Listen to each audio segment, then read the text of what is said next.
Congratulations. Your degree in customer service has rewarded you with a remote job at Valdivian, one of the foremost megacorporations of our times. Though your house may be large, it is empty, and its halls long for visitors. The sticky notes on your bulletin board remind you of your ultimate aims, but for now, it's time.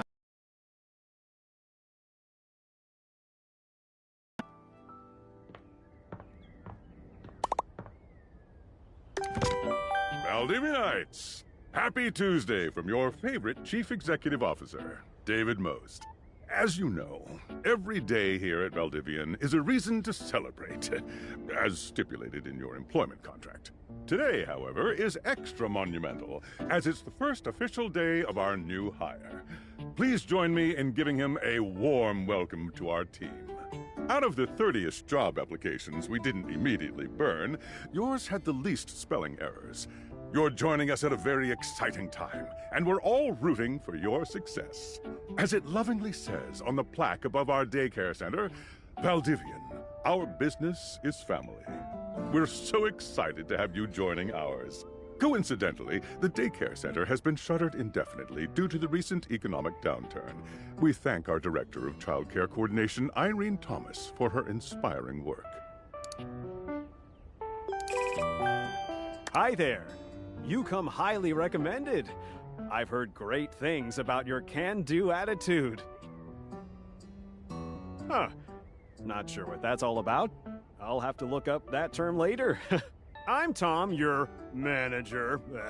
But you might find it easier to think of me as a leadership principal guidance associate.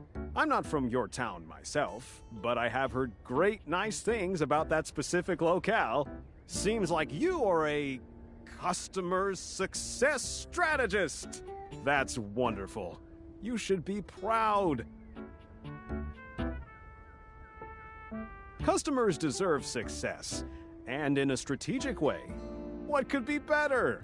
Okay, champ. I'll let you get to it. Hey, you there? Hey! Just keep that customer service robot voice on at all times, and no matter how mad you get, never give it back to them. And remember, I might have set you up for this job, but you got it because you deserve it. You literally have a degree. Yeah, well, I'm allowed. Oh, geez, here comes my manager. I gotta get back to work. Good luck, okay? You got this. I have a broken sewing machine. You have new tasks.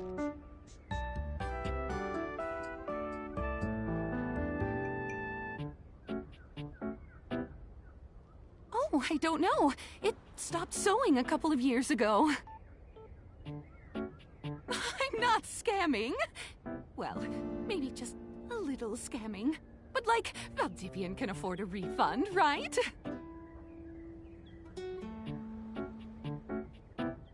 You're such a corporate bootlicker. I'm gonna minus your star rating, bitch. Hello, I purchased this book and I'm extremely angry about it. Is there a manager I can speak to? Thank you. Valdivian! Salutations from the chatbot that has replaced your CEO, David Most. Just kidding.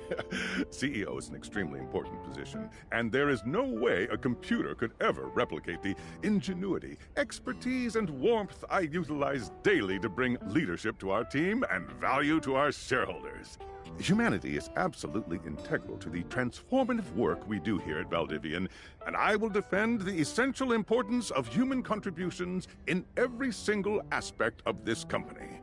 Excluding, of course, the following department. If your department has, speaking of, please join me in bidding of, while the Val 9000 has unfortunately...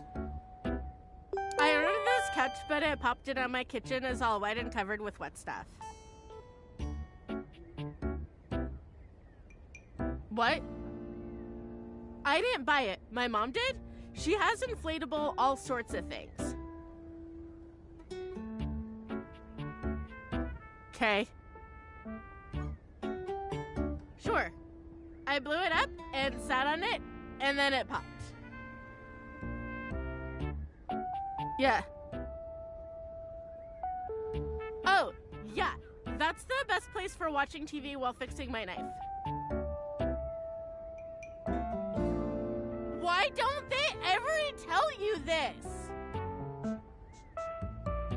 Okay, bye. I am a science teacher. Pronto Palace High School, go Harridans. And I ordered this as part of a series in which I give students an element to take care of to learn how to be a good parent. This is not cobalt. Well, normal cobalt is ferromagnetic. This is paramagnetic. Meaning? Ah. Hello, my name is Emmanuel, and I have counted precisely 480 paper clips in this box. I would like a refund promptly. Thank you.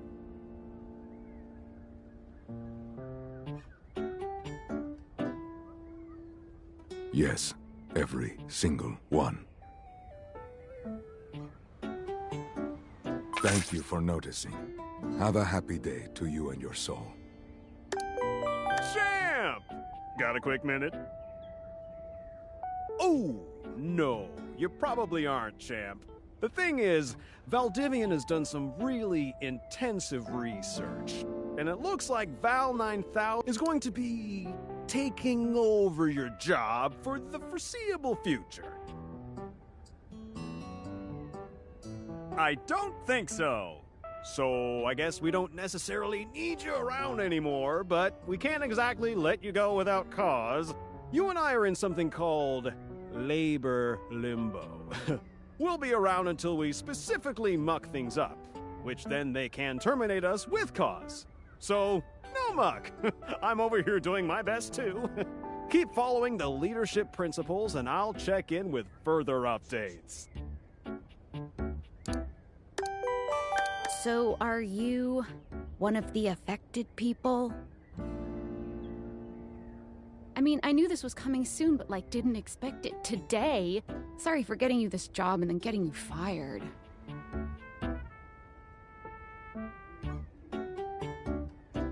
Oh yeah? That kind of makes sense. In a completely twisted way, of course.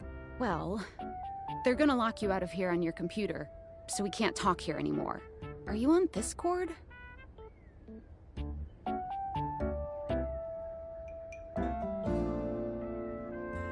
Well, you do now. We should talk there more. Who knows who's listening to us here. Talk to you later.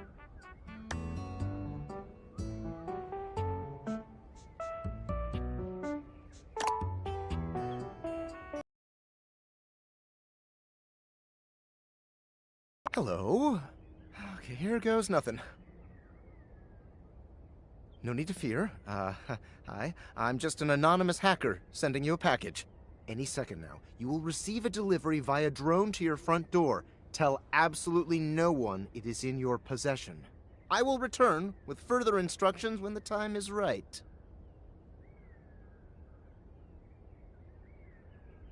Perhaps.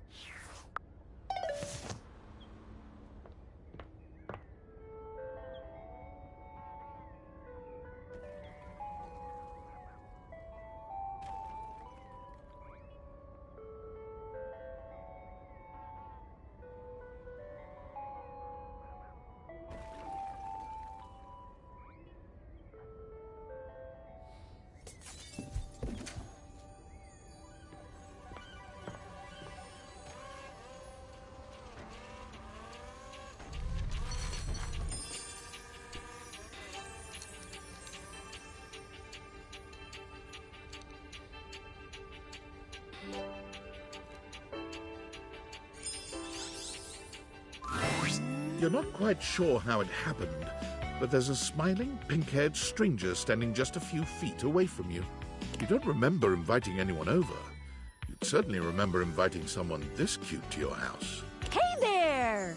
Your life is about to change. Hope you're ready.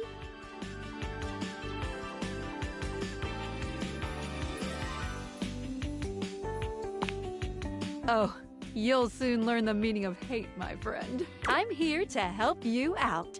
I'm a pair of Dateator glasses. My name is Skylar Specs. Woohoo! My lenses have special properties. They allow you to directly acknowledge a thing's existence. Or date. You see all the things around your house? Things you might have taken for granted? Now you have the power to get to know them better. A lot better. And I have a feeling, just a silly old little feeling, just a grumpy feeling in my little tum-tum, that it'll help make your life a little bit more relaxed. Let's go on a date right now.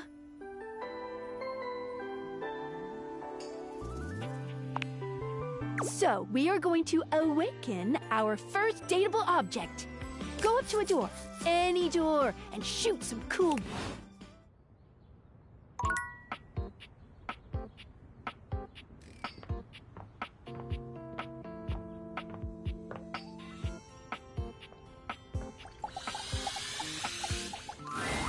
You're still standing in your house, but the unbelievable amount of bouncer energy radiating from the tall stranger who's just appeared in front of you would have you believe you're standing outside of a club. Or perhaps standing inside the club and looking out through the front door. No funny business. I don't want to see these spectacles being used for something untoward. What? Hey, Dorian. Trust me, this is going to go super well.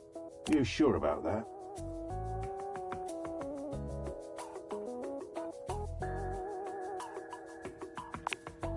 I'll believe it when I see it. After awakening an object for the first time, you get to speak with them here. You get to speak with each object once per day. We get a little knackered by using this newfangled date viator rubbish, you see. Sometimes when you reach a certain level of affection with a dateable object, your relationship status changes. There are 3 statuses: love, friendship, and hate. Love can get you towards some really special paths for those you are truly interested in. But it's not necessarily the best of the options in my mind. Dorian is a big defender of friendship. If everyone were friends, the world would be an awful lot safer in my opinion. I've seen the complications of love. I've lived through the jealous quarrels of hate. A true bond is one between 2 friends with none of those intricacies of romantic tension. That's our bouncer Dorian talking, but you can go toward whichever one you like. Even hate, which isn't my fave personally. You speaking to Reggie? Ugh, don't remind me. Human, you seem like a good sort. So, we'll be friends. For now.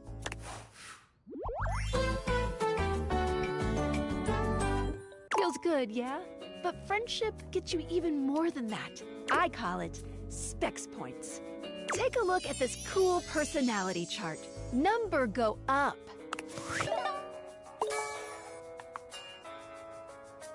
Each dateable object has points to give whenever you achieve an official relationship status with them. Get more of them to be able to choose some more advanced options. You wear it well. Trust me. I can see, even though I'm facing the other way. You can check out your Specs Points on your phone, which... We gotta talk to your phone. Duty calls, love. Bye, Dorian. Take out your phone and then shoot my beams while it's out.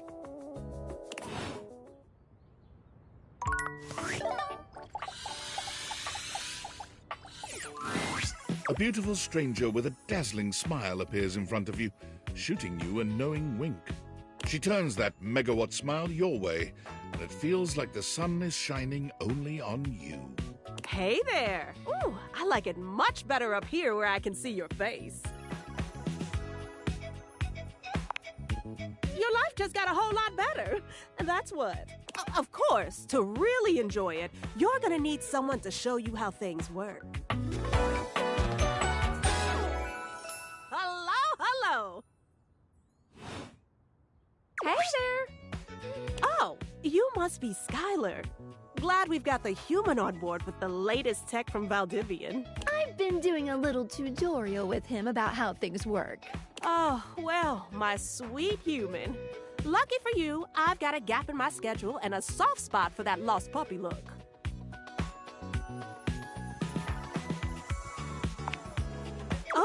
Hi! Sorry. Yeah, I'm so used to you talking through me and not to me that I should address you with the proper level of respect.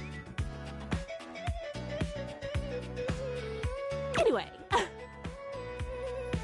I installed some apps on your phone that are only accessible when you put on your glasses.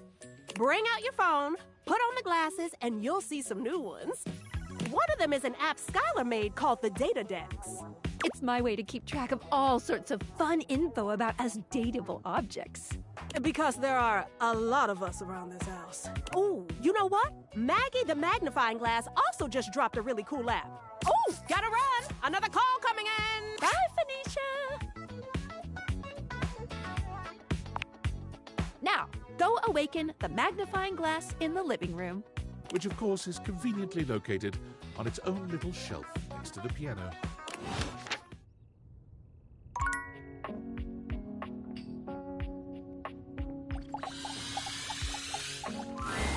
There's a distinct air of mystery to the private eye that stands before you. She reminds you of the old detective serials your parents used to watch. She gives you a scrutinizing glare through her magnifying glass, one eye comically enlarged. It's especially goofy looking to see it on someone with glasses. Well, well, well. What have we here? Aha! You're not a suspect, are you? I thought so. Suspected of what?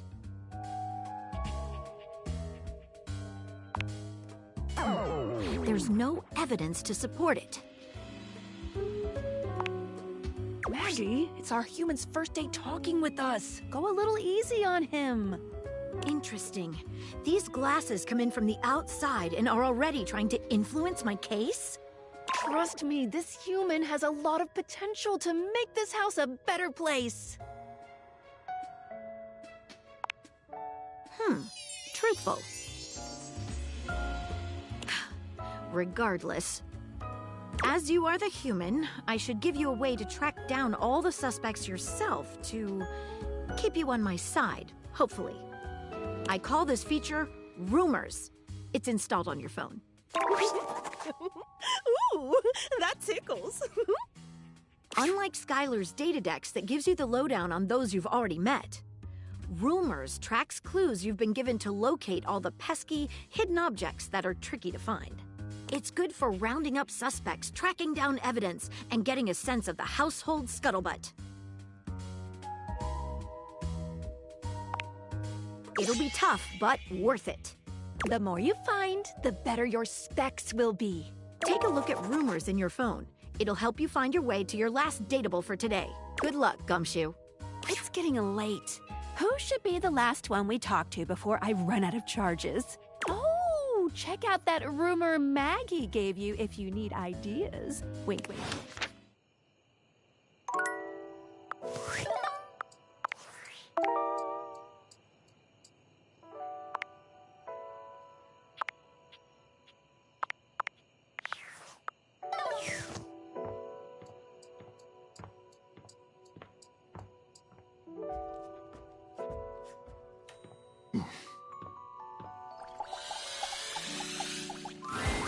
Standing here in your bedroom, you're struck by the realization that it's been entirely too long since you had anyone near your bed who wasn't, well, you. How strange, then, that the beauty standing before you feels so familiar, even though you're certain you've never seen her in your life. She's all curves and comfort, a soft body and softer facial features that seem to invite one closer subconsciously. She's... Hey there, stranger. Because you do. I'm Betty, and I'm your bed.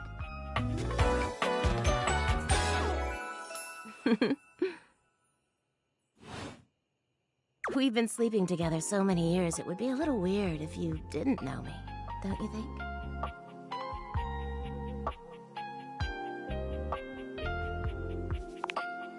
I've been here for it all, darling. But we can make some new memories from here on. It's a shame for someone as cute as you to be alone for so long, isn't it? Will you be bringing someone back here anytime soon?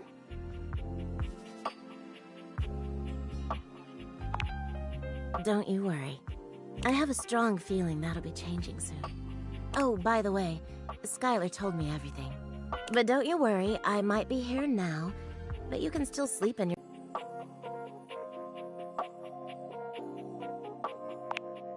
Oh, how lovely. Come back soon then, cutie.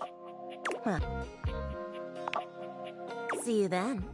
Sorry I'm late. I took a look at rumors and got caught up in some real head scratchers.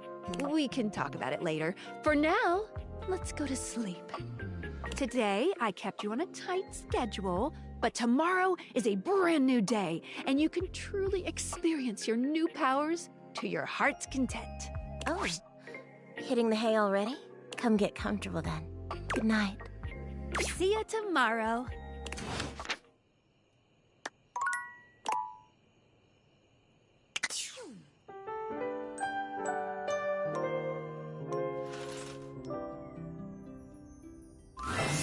Good morning.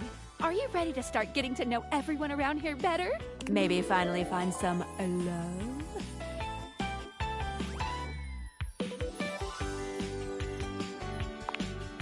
Oh, you certainly can. But I'm still in my tutorial mode setting. On the clock with a new user, you know? Oh, okay. Go ahead. Thank you. I don't know you. So, if you want to get to know me better, take a look at my app starting tomorrow and we'll see. Champ, any other questions? You can leave your house at any time, but when you do, your journey with me pretty much ends right there.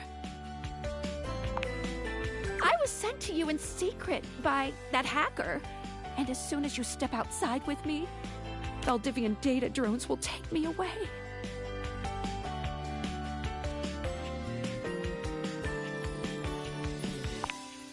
Oh, it's a terrifying thought. Anyway, I wouldn't recommend leaving your house now. Your adventure has only just begun. Any other questions? That might be it for this little Dateviators tutorial. But I think we're gonna see a whole lot more than we ever imagined pretty soon. Let's date!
A charming, well-dressed duo stand with their backs to you, peering through the curtains and pointing at something outside that you can't see.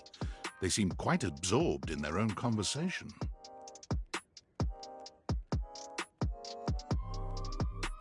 Look over there. Look at that. Across the street. What are we looking at? What do you see, Rod? I see a dog. I see a car that could use a wash. One of them turns to you, holding up a finger before turning back to his friend. Hi, 1 second. Now, why in the world do you think I would care a single thread about an unwashed car? I don't know what you want from life, Kurt. The shoes, my dude. The shoes. Oh, you were looking at the neighbor's shoes. Those are nice. Right?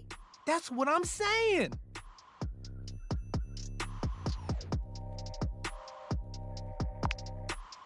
Hold on.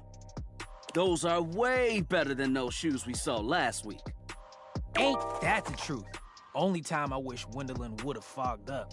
Those kicks could have kicked rocks.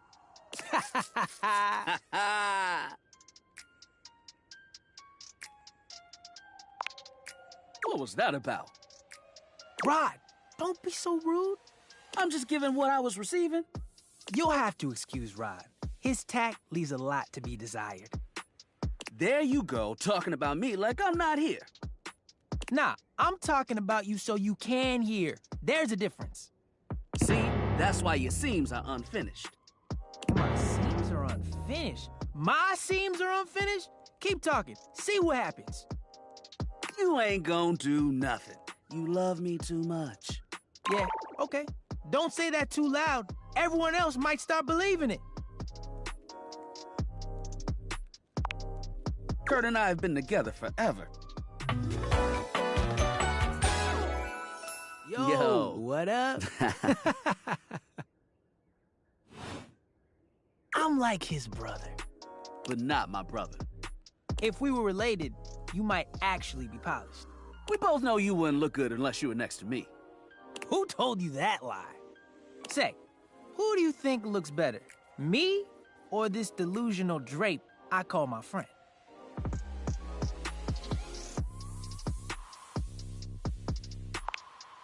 Yo, what? Nah, I claim bias. You don't even know what that means. You asked the question, so they sided with you. Bias. Okay, so you do know what the word means.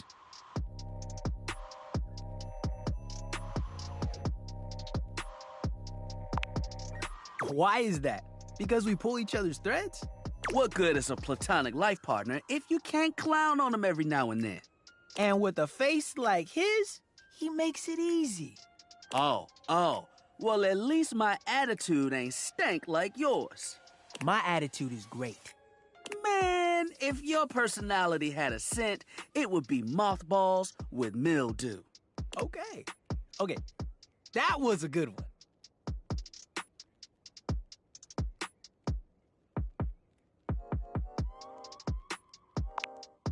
Whoa, okay there. Calm down. He's being shady, not mean. Being shady isn't always a bad thing. Oh, to the contrary. I'm shady all the time to Kurt. Why? Because I love him. I guess you could say that. Yeah. But we have rules. Oh yeah, you must throw shade appropriately. There are 5 rules to throwing shade. First off, you have to know the person. Sure, you can be shady to folks you don't know, but that is just me. Wait, we made fun of the new mail carrier just the other day. That's because they were wearing that uniform with open-toed sandals. With socks. Oh yeah, they asked for that one. This rule is one of those, do as we say, not as we do things. Unless we ask you to do it with us, at which point you better come correct. Which brings us to rule number 2. If the roast ain't hot, you're toast. The shade is all about the laugh at the end. Maybe even a strong guffaw. A guffaw? Are you a cartoon dog person? 'Cause if not, I best not hear a single guffaw out of you, Rod. Keep your aim true. Never bring in secondary parties. Others shouldn't be collateral damage because you decided to mix patterns and it turned out unfortunate. I tried to throw shade on Kurt's mom once. Mrs. Chiffon has never done anything and she will not be brought into this foolishness. Okay. Rule 4. Read their body language as you read them down. Everyone has their line and their limit. Don't be so caught up in the goofs that you step on that line. It's easy to be on a roll and run right over your friend. Which is why rule number 1 is important. If you don't know them, you don't know what might actually make them upset. Right, like I don't talk about Rod's crush on the blinds at the last house. Dude, not cool. Sorry, I was just giving an example.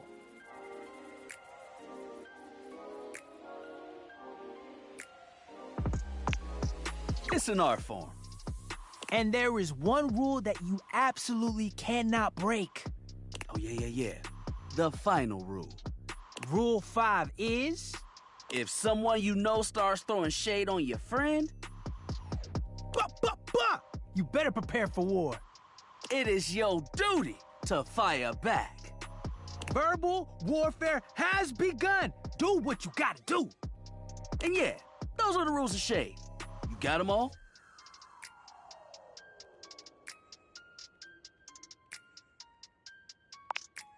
Okay, confident. I like that in a person. If they breathe, Kurt likes them. You act like you're the one to talk. The tree outside sways, and you think it's flirting with you. How can you not be charmed?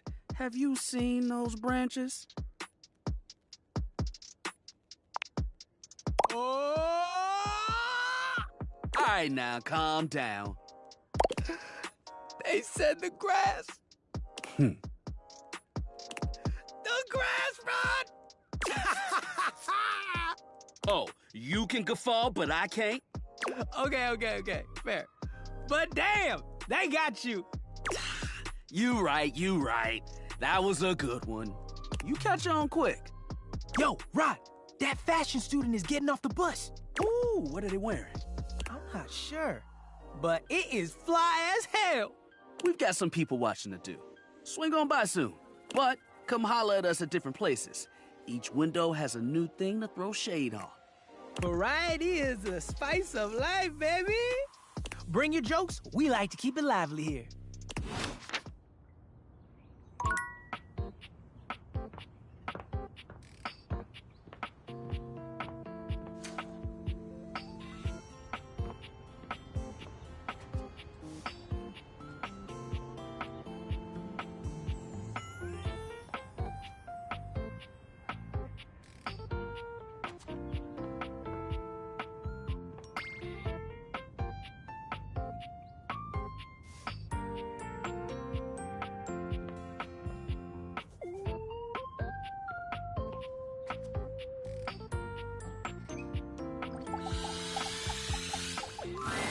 A tall, statuesque man stands with his back turned to you, surveying the dishes, your dishes, on the table in front of him. He's so absorbed in them that he doesn't seem to notice you.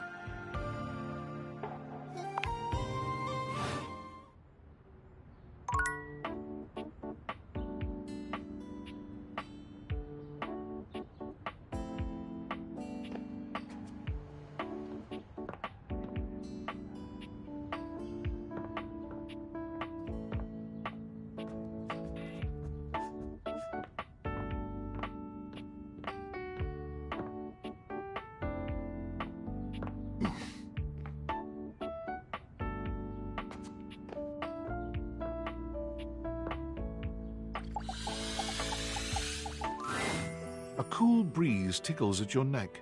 You can feel someone here, but you can't see anyone.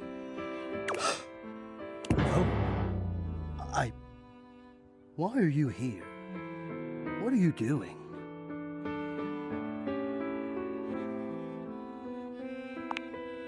Yes! You scared me.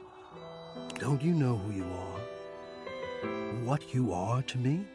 I'm scared the way one is frightened when coming face to face with the divine force. Not now, not here, not yet. Please, please, I'm not ready, not like this. I've dreamed of this, of meeting you, finally. And now the moment is here. I just can't.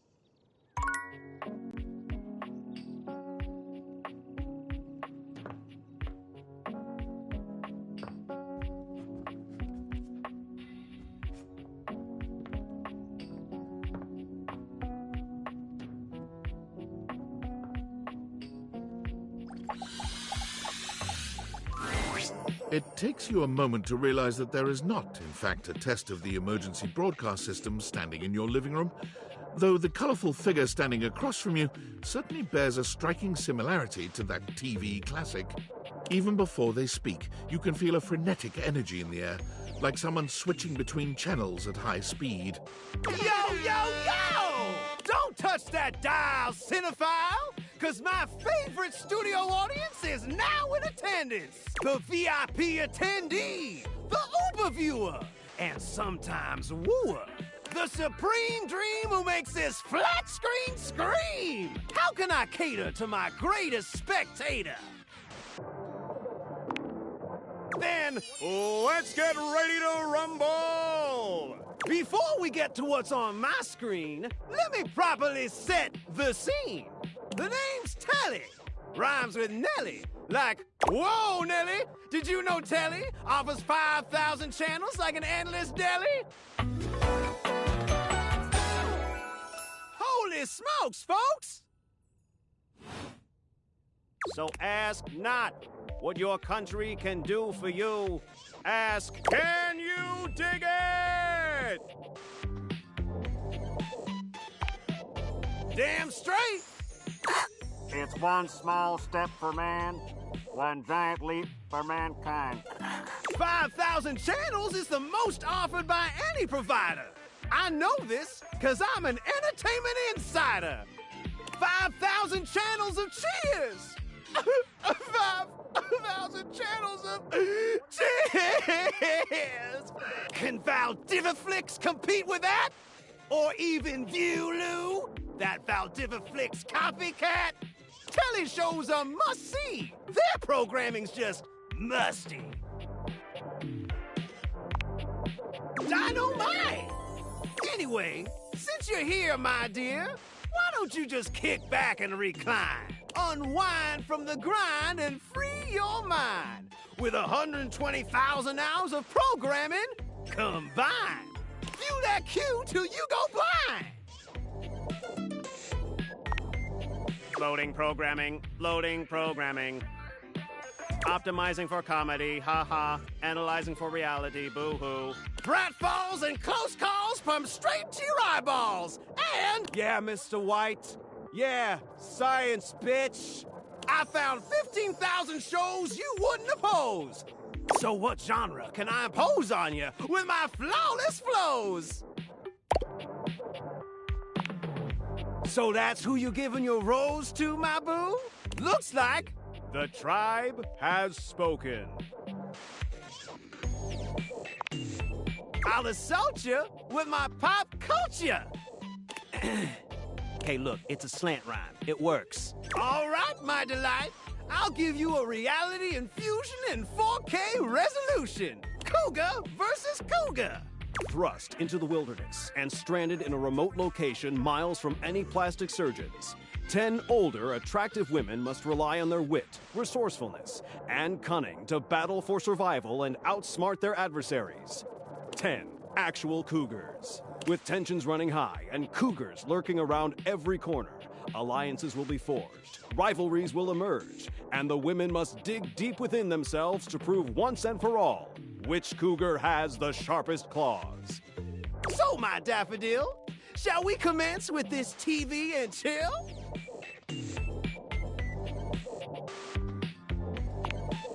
Pretty good. Let's relax with some snacks while we await the climax and don't! I had this pre-planned and my schedule was unassailable.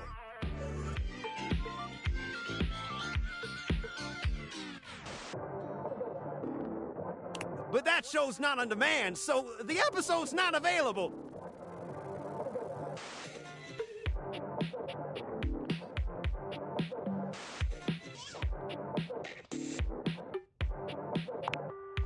But no prob, heartthrob. I've got 15,000 other shows I've yet to disclose. So what genre can I impose on you with my flawless flows? Time for some narration elation about home renovation. Allons-y. From the creators of Home is Where We Buried Grandma and Festive Infestations comes Balls to the Walls, a thrilling home renovation series where each episode follows the demolition of a different home using wrecking balls as the primary tool of destruction. hosted by demolition expert Carlos Balls of Steel Balenciaga, and featuring an all-original music score from MC Whammer. No home is safe from the swinging force of Balls to the Walls. So, my beau, does this show make you go, whoa? Nice! Let me just get a summation of the station's location and Shazbot! I've made a huge mistake. That show I promised you we'd view just moved to Valdiviflix for more revenue, boo.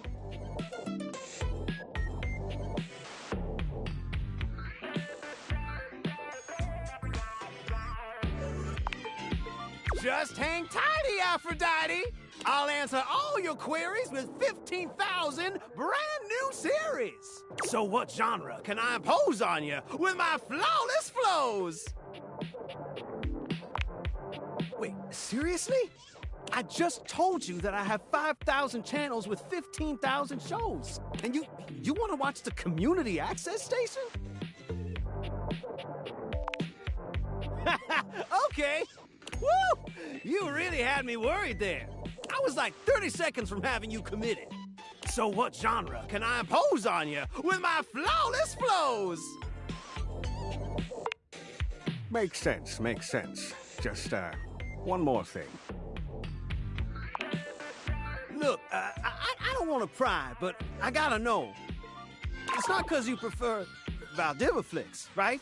Because that'd be a huge blow to my ego.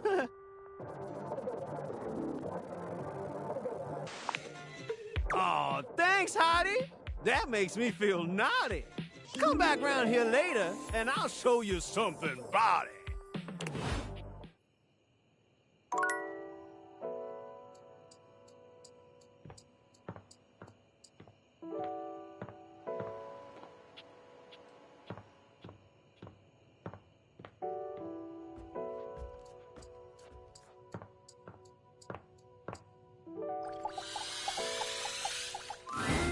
You walk into what you thought was your breaker box, but as the dark door swings open, you realize you're somewhere entirely more stimulating.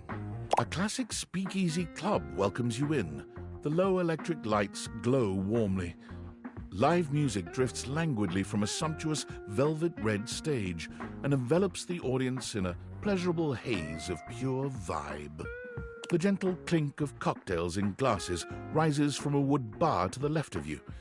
And then Well now, what a delightful surprise. A brand new patron.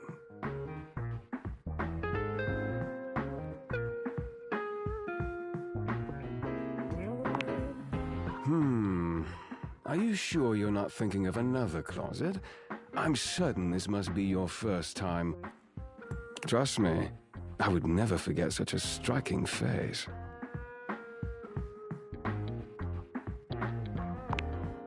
Oh yes, distractingly so. I imagine it would be quite difficult to focus on anything else with you around. Though, I can't say I mind. You have quite the reputation around the house, live wire. I'm eager to explore it for myself. But we're getting ahead of ourselves. Where are my manners? My name is Volt.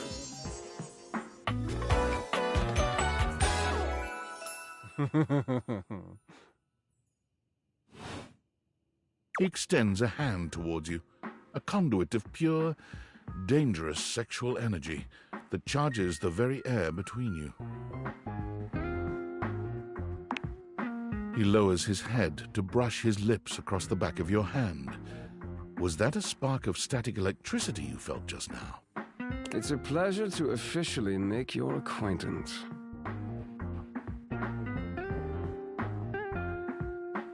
Taking his eyes from you for the first time, Volt slips his arm around your waist and turns you, slowly, to take in the rest of the room. Welcome to the Breaker Box, the pinnacle of luxury and entertainment, and the most exclusive club in the house. Impressive, isn't it?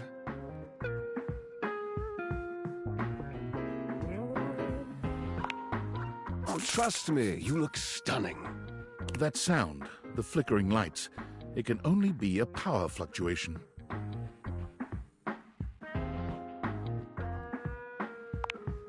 What? Oh, that. Well, that was nothing, just a little surge. With this much energy coursing around, it's bound to happen from time to time. Vault.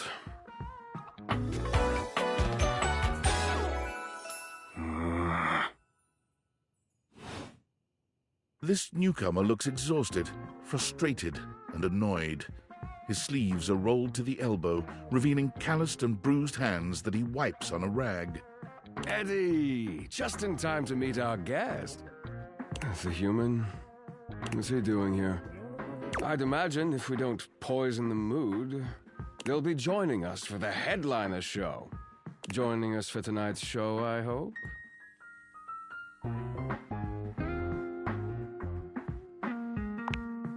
Careful there, Livewire. I might just take you up on that. Right. Well, have fun with that. I finished the patch, I'm clocking out. Not my best work, but it'll hold for the show. Ah, I see. And you're sure you're feeling all right? I'm fine. Just don't overdo it. Eddie turns and trudges away, focusing on the rag in his hands.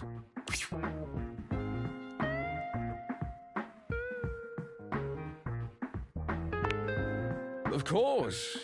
Eddie always is. His human skills leave something to be desired. Best to simply give him some space. Back to the matter at hand. Tonight's show! Shall I set you up at one of our VIP tables?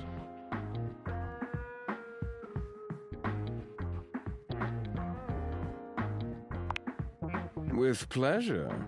With a wink, Vault hops nimbly up onto the stage. He was born for the spotlight. Good evening, you scofflaws and ducky watsits. Looks like Johnny Splash is going to be singing for us tonight. Be warned, patrons, you might get wet. Whoa. Hi, everybody. I'm Johnny Splash. I got a song for you all tonight. One from the heart. And tonight it'll be a cappella, because my voice is the greatest instrument of them all. I keep a close watch on this hour of mine. I keep my forces free of stain and grind. I scrub the ground from the tiles between the lines. I be a color. Oh, slide. That was amazing, baby. I even surprised myself. I've seen many bombs in my time, but that one takes the crook-blasted cake. Oof. Even I couldn't clean up that mess. You didn't like it? I thought it was okay. I'll retool it and come back with something even better. Just you wait. With the club beginning to close down, it appears that the show is over. Patrons mill about, talking amongst themselves. You spot Eddie nursing a solitary cocktail at the bar. Vault is nowhere to be found. Things feel colder and quieter without his presence.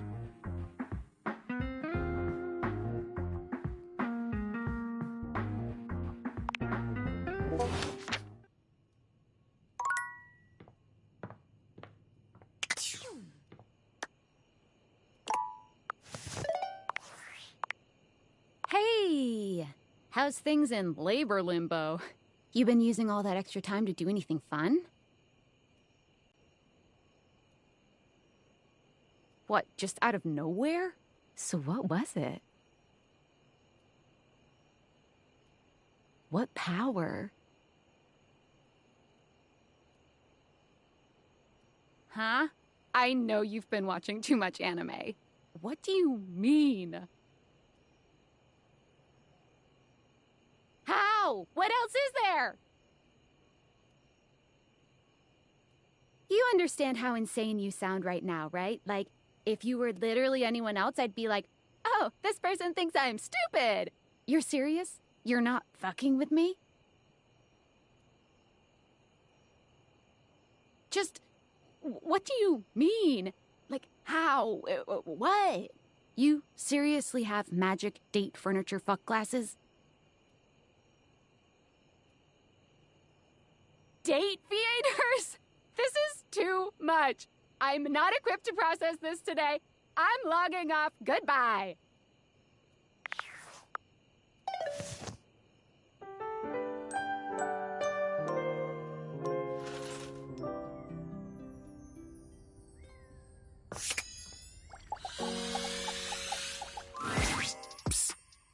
Come here. Rod waves you over, his voice low. We gotta be quiet. Kurt is sleeping. No, wait. He's talking in his sleep. Yeah. You silly. He's been going on like this for an hour. You know that textile looks great on you. Nothing but lame pickup lines and giggles. It's pretty hilarious if you ask me. Wait, what do you mean you like Rod more? I'm cool. I'm like, really cool. Wait, come back! Wait, don't go! Kurt snaps awake, looking at you and Rod for a few moments as he gets his bearings. I was doing it again, wasn't I? Yup.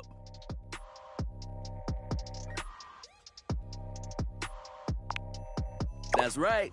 Line on up and get some schooling. In your dreams.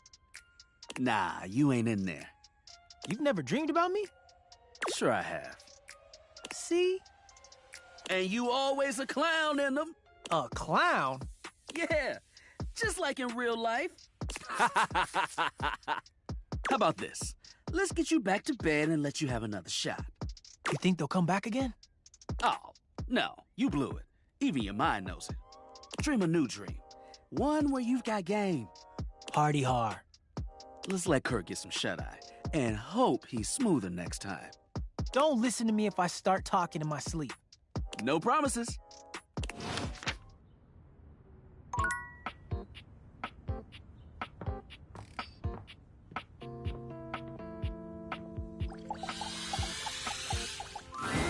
From outside, the breaker box is bustling. You push open the heavy door, but the first thing to grab your ears isn't the dulcet tones from the stage. It's the aggravated whispers of a heated and private argument in the corner between Eddie and Volt. You should be resting. I'll add it to the list. Eddie, there's no time, all right? There's too much to do, and unless you want us to blow a fuse, we're not going to blow a fuse. Though you might if you don't relax. Everything is well in hand. Look, fine. Just a few hours, but only if you swear you'll keep me updated. Have I ever failed you before? Obviously not. I'm serious, Volt. If it gets worse, you come get me. Clearly not fully convinced, Eddie chews on his lip. Finally, he turns, blowing past you with barely a nod. Ah, Livewire!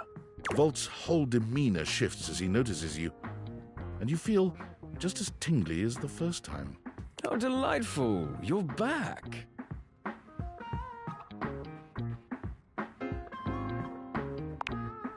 You do learn quickly, don't you? I'll have to find some more challenging lessons for you. Volt's eyes shoot to the lights, and immediately back to you. Can I set you up with a table? The show doesn't start until later, though I imagine we can find something to fill the time.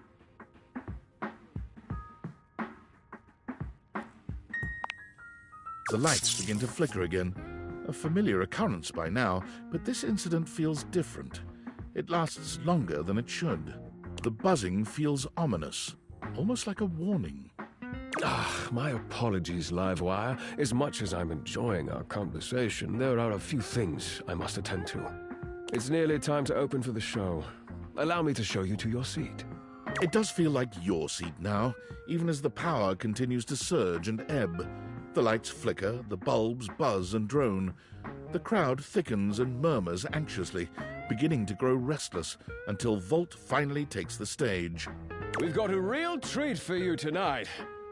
According to him, he is a new musician no one has ever heard of, and if they think they have, they're wrong, or my name ain't Johnny P.S. Don't read that part. Well, read it, but don't say it out loud, for amp's sake. It's Jimi Hendrix! There must be some kind of way crowd here. They'll sell the shampoo to the soap. There's too much conditioner. I can't get no scalp relief. And then I got this guitar solo planned. And I'll be damned if I know how to play the guitar, but I'll learn it a cappella for you. It goes like this. Wow, wow, wow, wow, wow, wow, wow. No one knows more about stinking than Jean-Loup, and this smells like a big one. A turd named B.U. I always appreciate feedback from other artists. That wasn't feedback, darling. That was backwash. You're right. The tastes of audiences are fickle and ever-changing. I'll retool my act once more. That'll fix it. The show concludes, mercifully.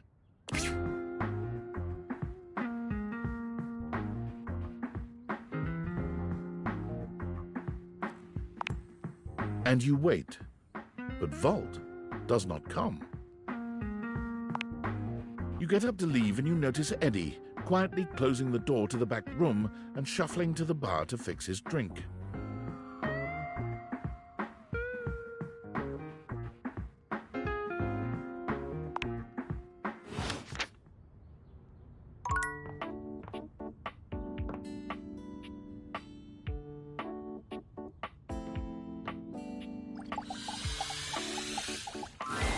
Well, if it isn't the VIP attendee, the satellite acolyte, my shining light that excites me all night. Did waiting to reconvene with my obscene flat screen make you scream, my dream? Bazinga! Well, I'm just so elated to have my remote reactivated. Are your eyeballs properly lubricated? Because they're about to be totally captivated. That's the enthusiasm I love to hear. Time to attack this kickback and slam this jam into high gear. Ready to unplug from the slog and clear the mental fog with 5,000 channels of premium content in analog? Loading programming, loading programming. Maximizing game shows, U1, streamlining target demos, buy it now. Football pros and red carpet clothes blasting at you like an industrial fire hose. Speaking of football, want to watch the game? I can show you a tight end that'll drive you insane.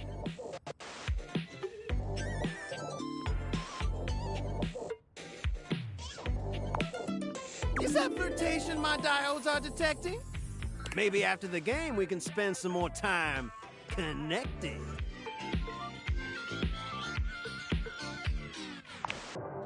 Isn't live television incredibly stirring? Knowing you're witnessing something as it's occurring? White knuckle turns at the Grand Prix! Hysterical late-night comedy! News that changes history. Never fails to amaze me. The crack of the baseball bat. Post-pounding combat. Let's see if Valdiviflix offers something like that. What?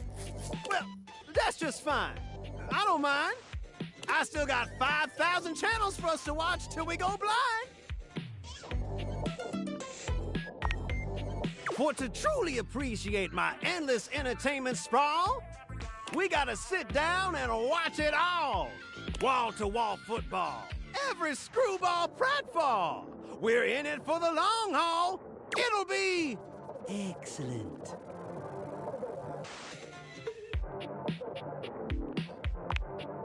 Later on, just swing through, boo, and I'll queue up something new for us to view. Y'all come back now, you hear?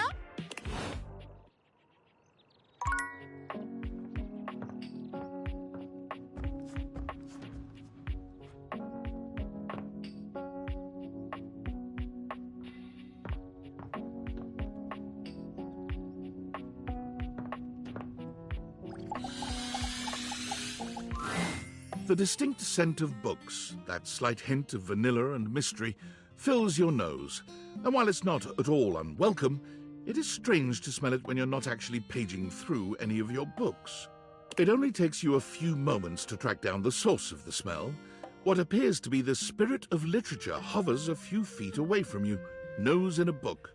When he sees you, he nearly drops the book he's holding, rewarding you with a glare. Ah! Oh, for God's sake, you cannot sneak up on me like that when I'm reading! You have no way of knowing what world I've been in. I might mistake you for a zombie or an ill-mannered country gentleman, and, well, I might have to act accordingly, you see.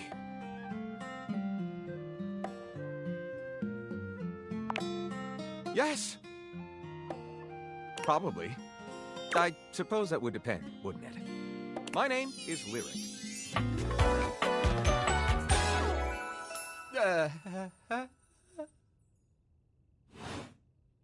I chose the name myself, you know. I was originally written as Lionel. Can you imagine?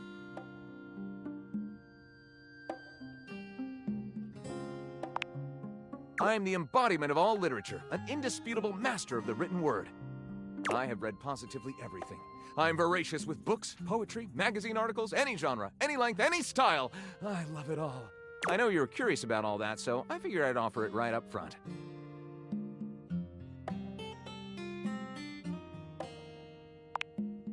My, aren't you a clever cheese? Coming right to the source. Do I have recommendations? Gentle scoff. This one right here is 20,000 Leagues Under the Sink, a riveting account of voyaging in a submersible to rescue a clean sponge from a dirty band of moldy criminals. This one, Angles in America, is a non-fiction history on the American phobia of rounded spaces. A bit dry, but it does make you see space and architecture in a new light. And this one I picked up on a whim, and I won't put down until they pry it out of my cold papier-mâché fingers. Pounded in the butt by the abstract concept of self-improvement while my gym equipment watches.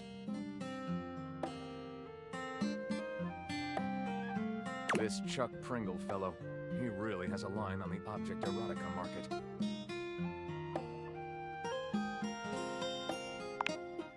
Ah, that's like asking if a potter has a favorite ball of clay. I couldn't possibly choose among my balls. They all contribute to this chaotic and adorable additive sculpture that is me.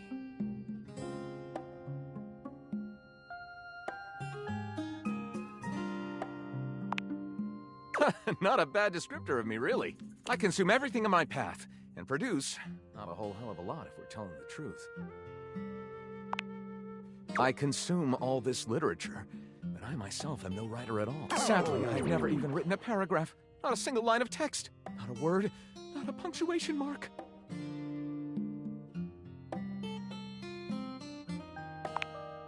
We do? We? Do you mean that you would help me write? Write with me? We could co-author the first book of Lyric?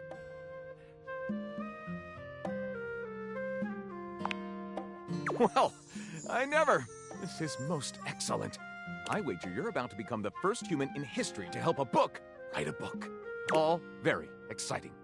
I have some materials to gather. Pens, paper. We'll probably need quite a bit of extra paper to crumple dramatically on the floor when writer's block sets in. Oh, how fun! I'm about to experience writer's block! All right, I'll get to gathering. I'll need some time, but when you return, ready shall I be.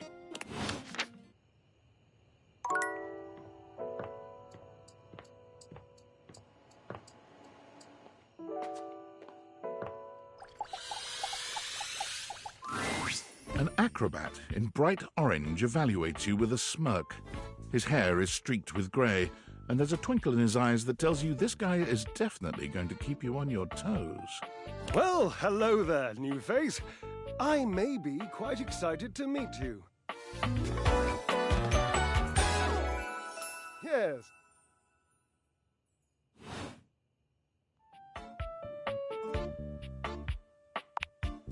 I have a voluptuous suspicion that may be the emotion I'm experiencing. Yes.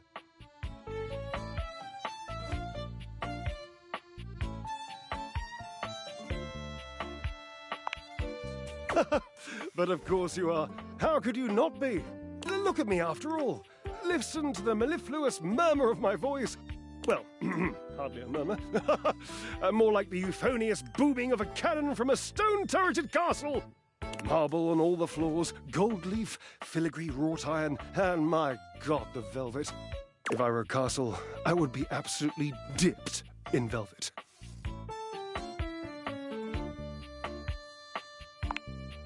If that was intended as some passive-aggressive hint for me to lower my personal volume, allow me to adjust myself upward a notch or two. Moving on. I do get distracted, don't I? Just so many wonderful things about me on which to expound. My form alone is a temple of wonders. Which part is your favorite?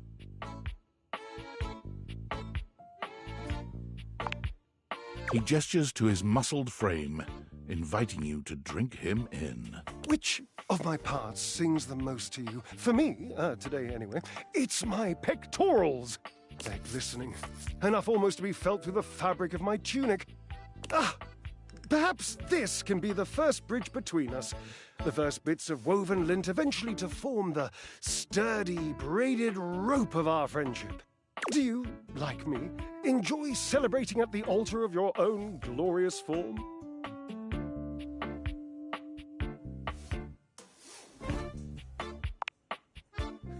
Indeed. I am an enthusiast for anything that challenges all sides of my glorious vessel. Cherub, I cannot even begin to tell you, but I am nothing if not inventive, fearless, indefatigable.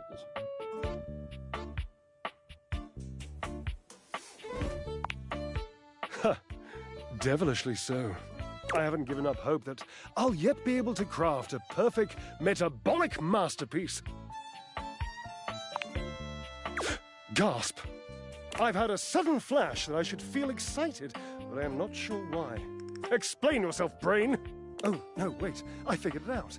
Oh, that's more points for me. Huzzah! Would you, my new lovely acquaintance, like to help me create the perfect challenge for my body and mind? Would you help me invent a tango for the triceps, a conga for the core, a quick step for the quadriceps? Awesome, yes, as incapable of inspiring awe, just like my obliques, yes? Yes. I know. I can lie down with Florence, grasp Tidus by her intimidating epaulettes, and Russian twist her for 3 sets of 20. What do you think?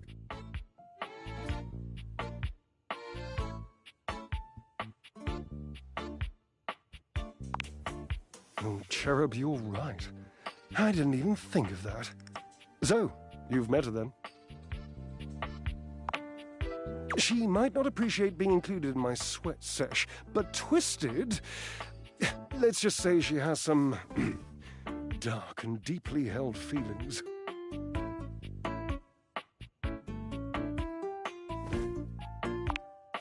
May I divulge an incy-wincy little secret? To me, it isn't the gluteus maximus. It's the glorious marvelous. It's my favorite muscle group. I even love sitting on it. I'm that much of a fan.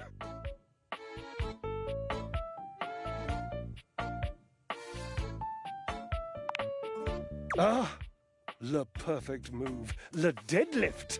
Deadlift, deadlift, deadlift. Ah, ambrosia. Look around. What do you think?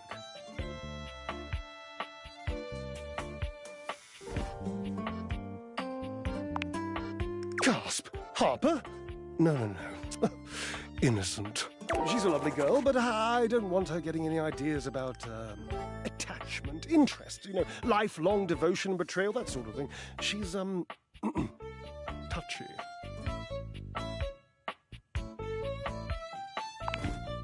Terrifying, yes, like a possessed Pomeranian. Yes, the washing machine. My Washford. I used to use Washford.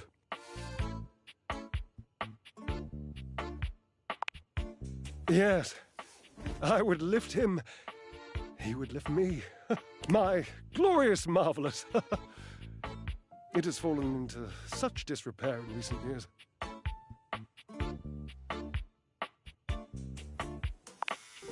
You're right. Onward. upward. I emerge from the darkness, and like the phoenix rising from the ashes, I call my love back to me, my truest love and friend. Do you don't happen to have a feather boa on you by any chance? I always dreamed if I did something this dramatic, I'd be draped in a bright purple feather boa. Oh, don't worry about answering that. I know your garments intimately. And there ain't no boa. Call Washford for me.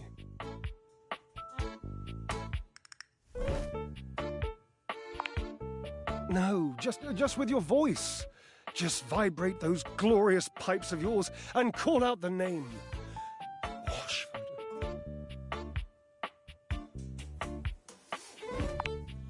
Just wait a moment. He should be here.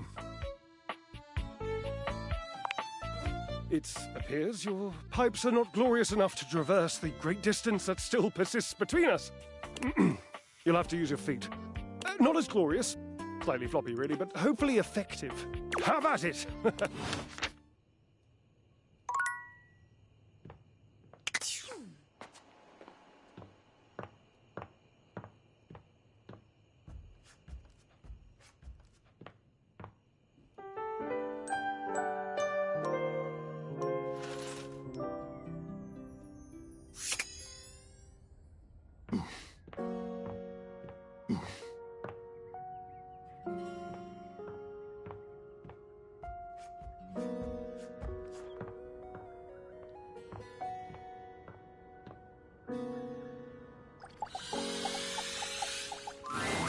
You see a pair of hands sticking through the air conditioning grate, and the barest suggestion of someone's eyes, but no more.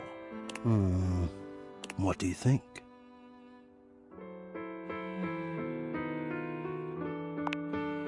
I am relieved. Hello. I am Hector Valentino Ernesto Condicionado. At your service. Well, hello there.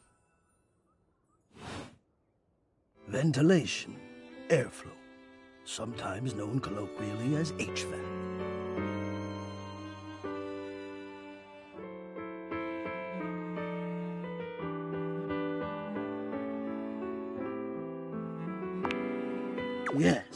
Yes, I am. I'm so appreciative of your patience. I hope to be able to explain to you why I behaved the way that I did before. But first and foremost, please believe that it was not a commentary on you. Or perhaps it was, but only in the most positive way. You've become more important to me than I was prepared for, especially in prize, as it turns out. But I am better now. Now, yes, I understand that our meeting in this way is so very new for both of us. I truly never expected to be able to speak to you this way, face to face. Great. I have accustomed myself to this seemingly unavoidable reality that you would always be human and I would just be this. But even as this, I have dreamed, and I would know. How much do you think about me?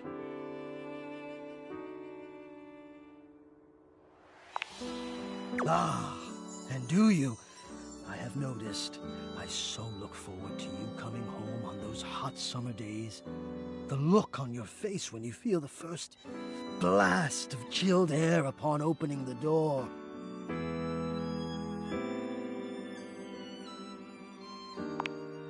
Yes! And when it is cold outside and you walk in and you can slowly warm up and remove your coat, your hat, you can begin to get comfortable and relax into the evening ahead of you.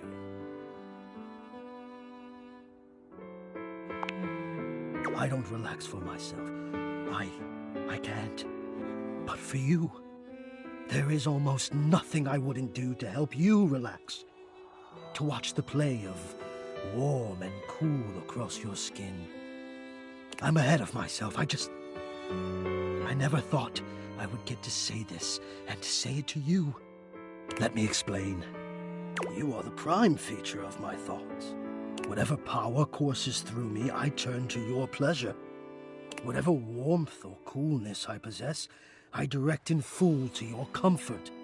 Hear the melodies and resonance I create through these ducts, and know that it is all and only another gift it honors me to offer you.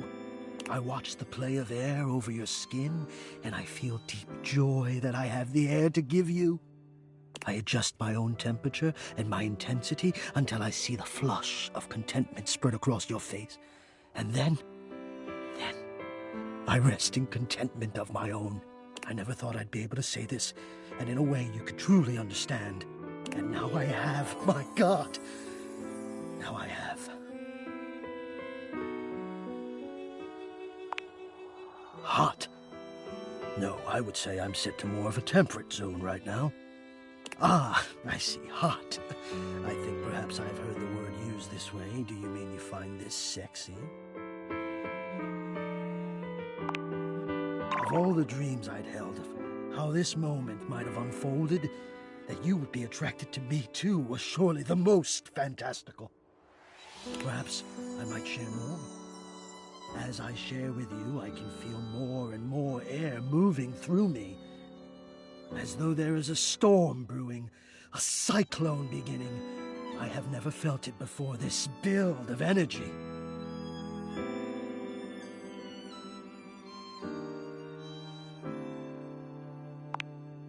I wonder sometimes about how I knew it was you. What was the moment? What was the sensation that told me you were it? I can only ask this of myself, of course, but I realized that it was how I felt around you. When you push my buttons, when you move my temperature setting up or down. I exist only in service to you. Everything about me only is because you will it, because you direct it. Do you understand this? Completely. You do understand. Can you also understand what that does to me? You telling me what to do, and I am powerless to do otherwise. Somehow it relaxes me. And to know that I'm giving you precisely the thing you want at that moment. Oh, it fulfills me. It makes me whole. As soon as I fulfill your command, your desire, I become the one with the power. You ask for chill, and I watch the goosebumps play over your skin as you pull the blanket up more closely under your chin. You ask for warmth, and I can almost feel you, basking as the tensions of the moments that came before just melt away. Sometimes I even take it upon myself to shift my temperature and my intensity all on my own. I know. It might not be strictly in my purview to do this, but sometimes I cannot resist playing your sensation just a bit. I am a craftsman, and you are my clay. I hope this is all right.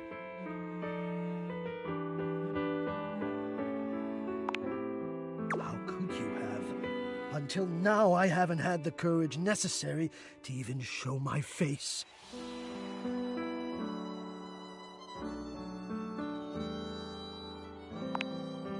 You love it. Does that mean you love? But no, I dare not ask, and do not answer, please. Let us enjoy where we are, here, now. Let me care for you. I need you. I need to care for you. It is the reason for my existence, you see. And now I have truly said too much, or I have said enough. Either way, I must ask a boon. Say nothing. Take this knowledge with you and promise me you'll ponder it, that you'll ponder me.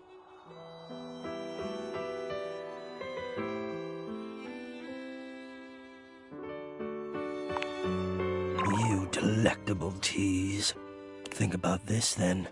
A warm breeze whistles through the grate above you and trickles downwards to caress your exposed arm.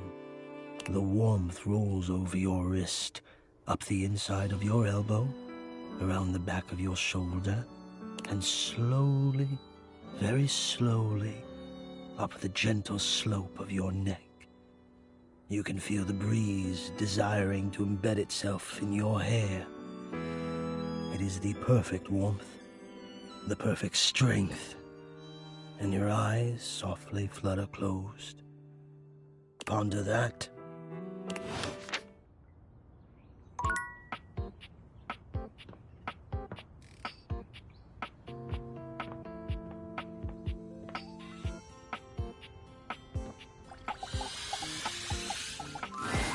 Oh, you showed up just in time. Kurt, I don't think there's good material today. No good material? Man, you must be rusting, cause this right here, prime. Kurt steps to the side, inviting you to look through the window. You can't really make out much. That fool out there with the boombox over his head, down the street. He's been out there for how long now? Hours, playing the same song. They ain't never gonna answer. Old dude ran out of pebbles a while ago. Wait, is he out of batteries too? Look at him, searching through his pockets. Oh, poor guy. He really thought it would work. Whoever it's for, they haven't popped their heads out or nothing.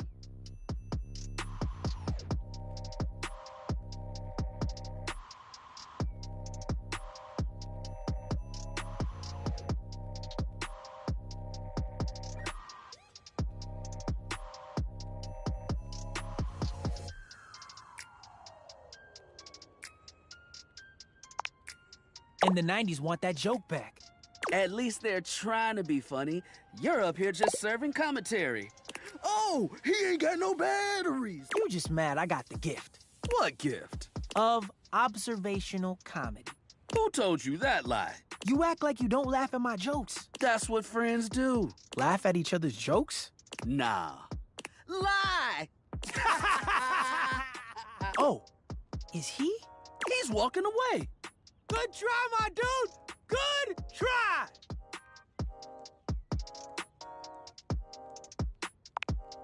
I think he should just move on. Take a tip from me. When someone wants you, you shouldn't have to chase him down. He's better off without whoever he was trying to get. Unless he's not. You right. Yo, I'm tired. Looking at that guy made me tired. All right, let's just hang. Thanks for swinging by.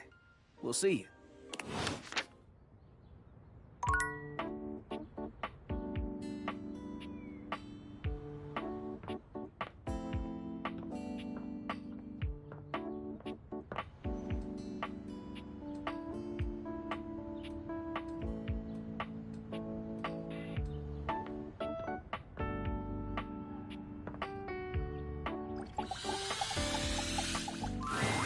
Your mirror has done its job dutifully over the years, accurately reflecting your image back at you in good times and in bad.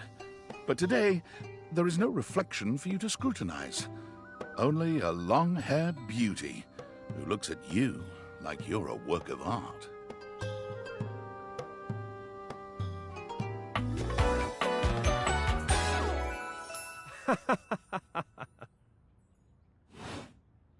Oh, incredible. Amir throws his arms out to stop you, gesturing to you to stay where you are. No. Don't move. Step back into the light. Yes. Breathtaking. Look at you. Do you see how well I can frame your face from this angle? You are glowing. When you are accustomed to the extraordinary, even the extraordinary appears mundane. That is fine. You can guess. But I will know, and I am happy to show you again anytime you need. Yes, I am for reals. I am standing right here in front of you. Are you for reals? You come to me with any doubt about what I see so clearly. Your radiance. It is possible you are not for reals.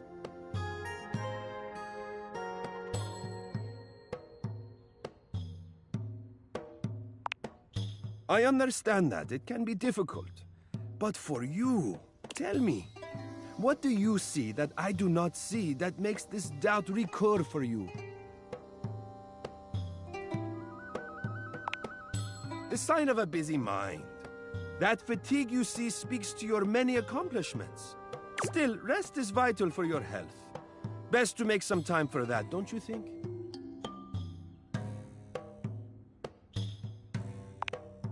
Now you see what I see. Ah, there's that incredible glow again. Confidence looks good on you. Feel free to stop by any time so I can admire it some more.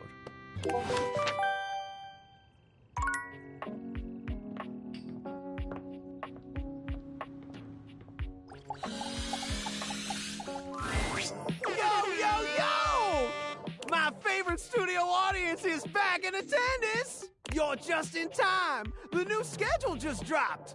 When you hear how dope these shows are, you're gonna be shocked! Loading programming, amplifying award slam dunks, boosting bogus alien junk. Spreading around fake news no one will have time to debunk. And victory is mine! I found 15,000 new shows you wouldn't oppose! So what genre can I impose on you with my flawless flows?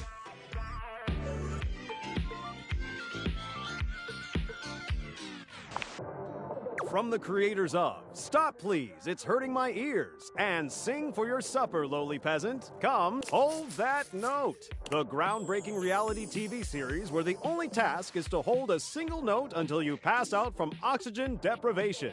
Hosted by viral internet flash in the pan, Lil Little. And featuring a panel of quasi-celebrity adjacent judges. Witness the triumphs and tribulations as contestants strive to outlast the competition and inspire audiences with their uncomfortable dedication to holding that one perfect note. Will they die trying? We sure hope so. So, my beau, does this show make you go, wow? Righteous! Let's relax with some snacks while we await the climax, and... Oh, God damn it! Valdiviflix bought that one too? God! Can't believe this! What the hell, man? Just forget it. It doesn't matter what I do. Valdiviflix will just beat me at that too. I appreciate you being sweet, but I need some time to process being obsolete.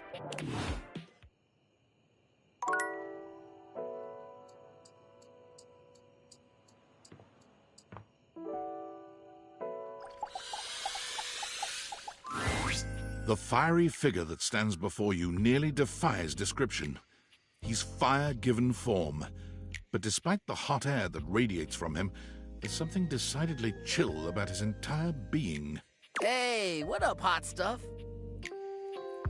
It's about time we sparked up a conversation.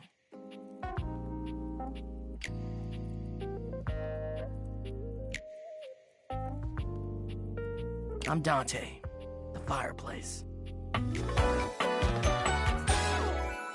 Mm-hmm. Sure, we just met, but you could think of me as an old flame.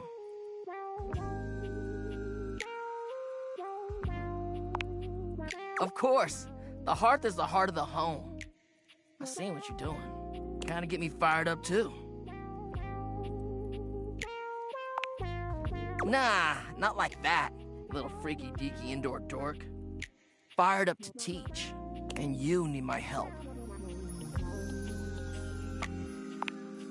Uh-huh. You got as much game as an abandoned Toys R Us. But it's all good, because I've been waiting for the perfect student. Yup. If you really want to up the ante in this love hunt, you need to work on your pickup lines.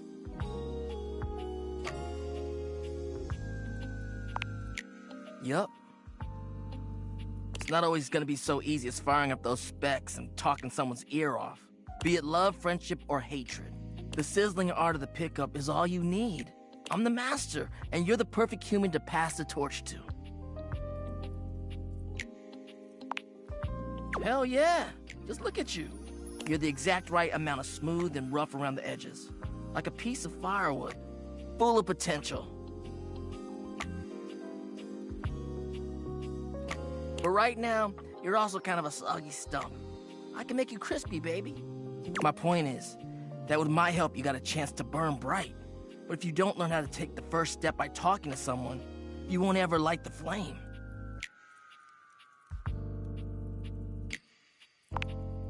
No sweat, hot stuff. I think it's time we start the first lesson. If you can handle the heat, that is.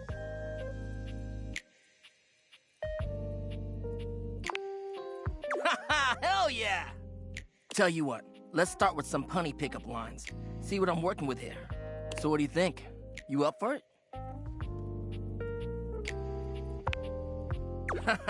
Seems like you're already getting the hang of this. All right, how about this? What up, hottie? Got a light? Because I think you just might be my perfect match. Huh? Huh? What'd you think? See? It's fun, right? But I just can't send you out there with my trademark material. I gotta show you how to come up with your own. Teach a man to fish and all that. How would you mix it up? Stir the coals, you know?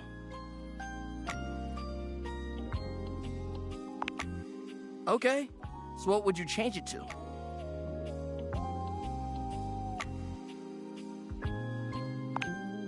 I feel you, no pressure, and I totally get where you're coming from. You see, that was all a trick question, or a lesson, I guess. I was just trying to show you that pickup lines can be corny and fun, but not always the perfect opener.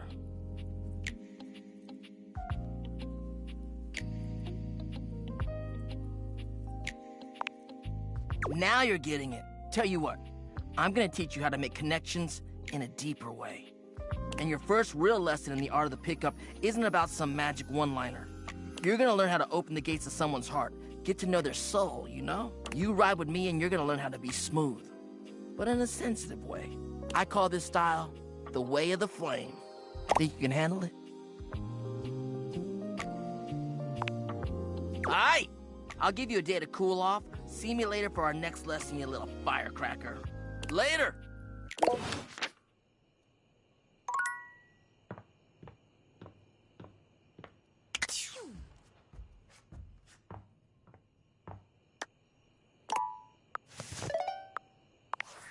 Valdivianites!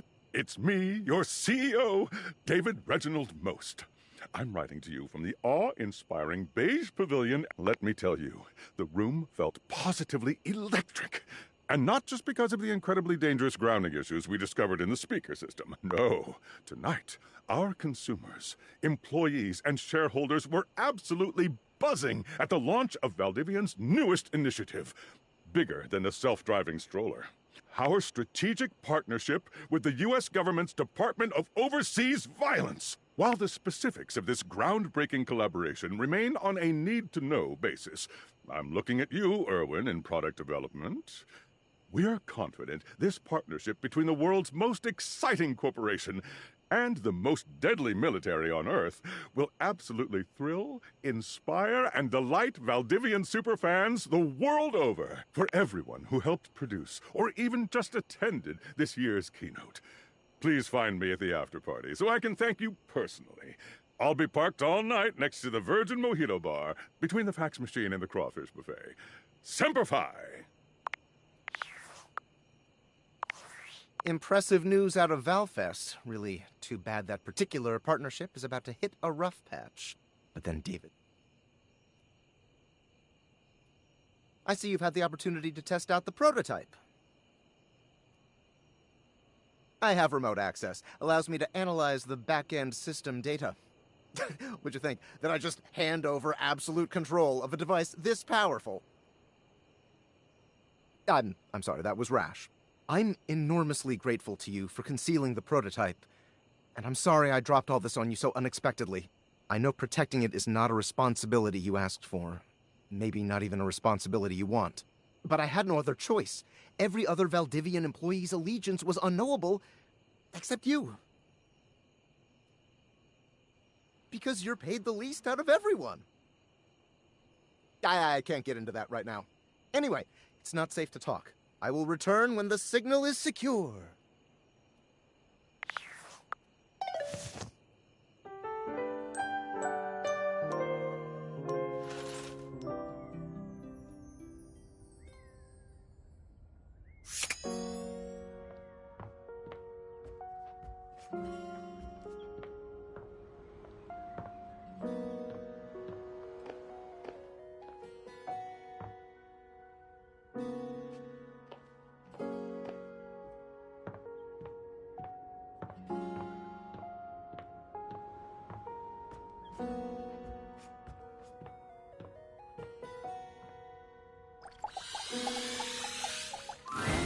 You approach the breaker box, and it isn't anything like you remember.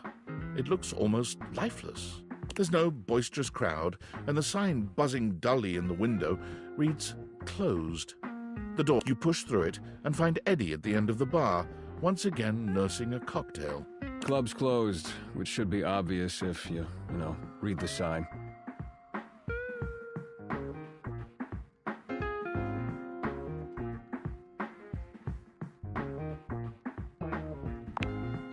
Good.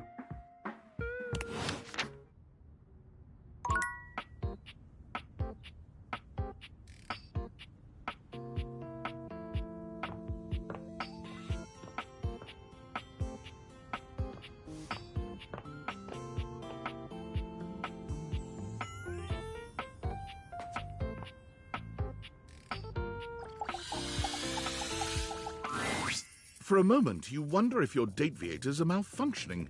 But no, the fashionista standing before you is just that dazzling. They are dressed to kill, abs on display and lighting all along their body, bathing them in a soft glow. A ring of light surrounds their perfectly coiffed blonde hair, giving them the appearance of an angel, and perfect lighting no matter which way they turn. But it doesn't take you long to discover the angel comparisons end at their appearance. Hey, betches! It's me again, Lux. Yes!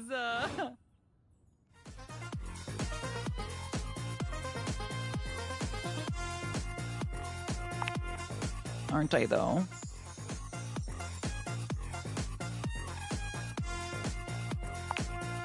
You're saying all the right things. You have my attention now. Because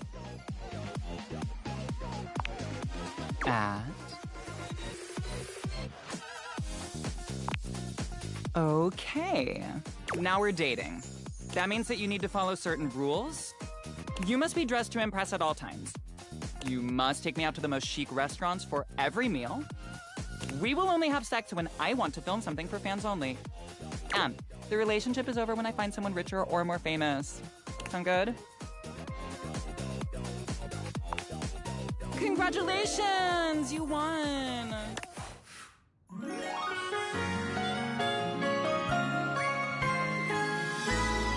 I love you! Or something, IDK.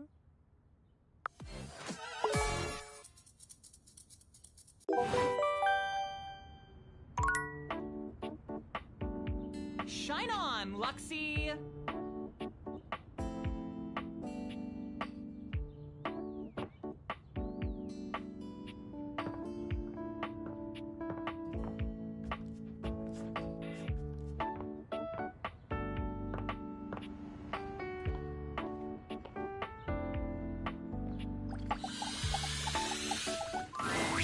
Buongiorno, amici. I hear we are discussing passion. To discuss passion, it is, well, my passion.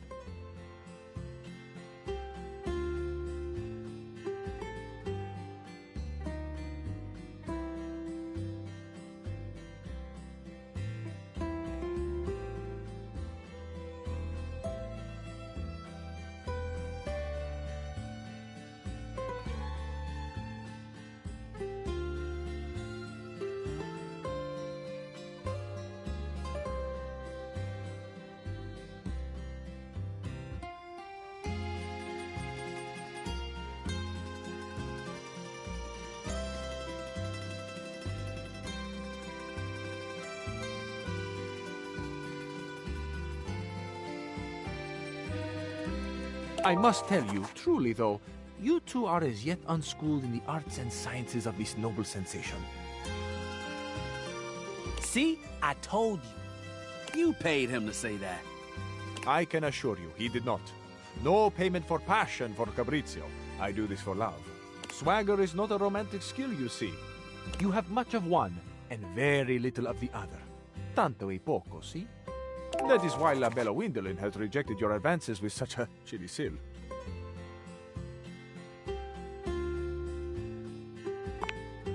I had a thing for her. Once. Don't let him downplay it. Fool was head over heels. Ah, see. I remember this. Your heels were very much over your head, amico. Shh! Keep it down, yo. No, così. But you should be proud. Shout your passion from the rooftops. We declare our love boldly. Except for when you fumble the ball as badly as Rod did. I didn't fumble anything. Capriccio, do you remember Rod's line to her? Ah, naturally. Even if we failed, we should be proud. And you failed quite wonderfully, amico. All right, settle down.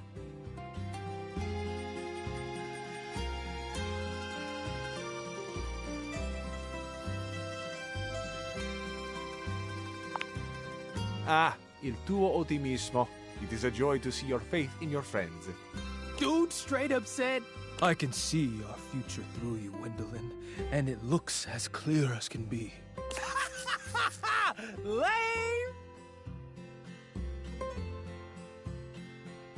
It wasn't that bad. Oh, see, it was bad. Again, nothing to be ashamed of. But see, where your fumble, is it? With Orgoglio. See? It was awful, right?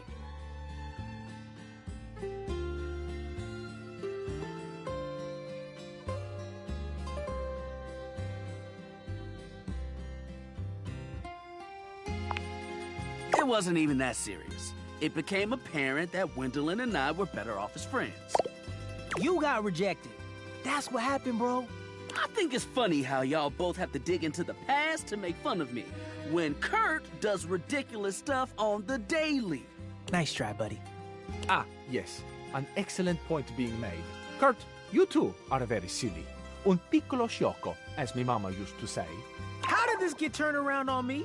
I can't help if Capriccio agrees with me. You are both piccoli sciocchi. Perhaps it is why you are such fast friends. Ha! See? Both of us. Perhaps one day, work.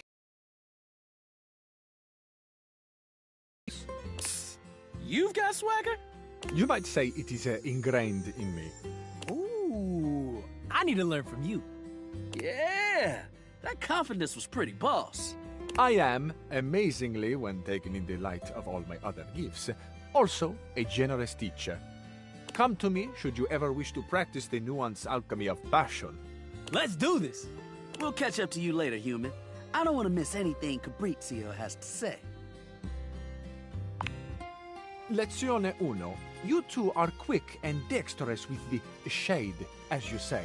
But in romance, we must master the compliment. Ooh, this is the good stuff.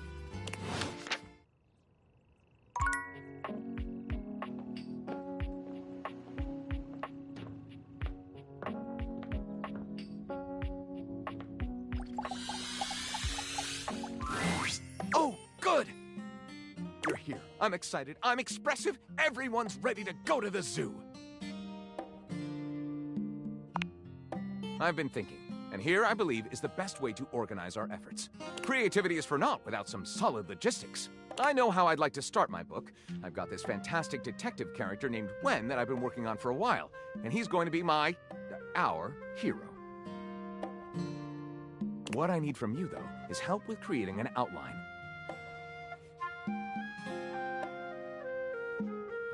If you will, help me to create a framework. And then, once we have that, I will take it and go into my secret writer's cubby and create the entirety of the book. Which I can absolutely do in a night. And believe you me, it will be perfection.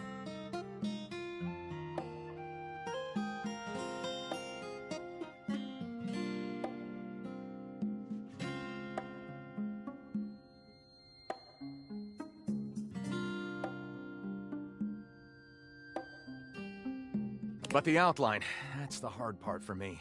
Will you help? Does that sound doable?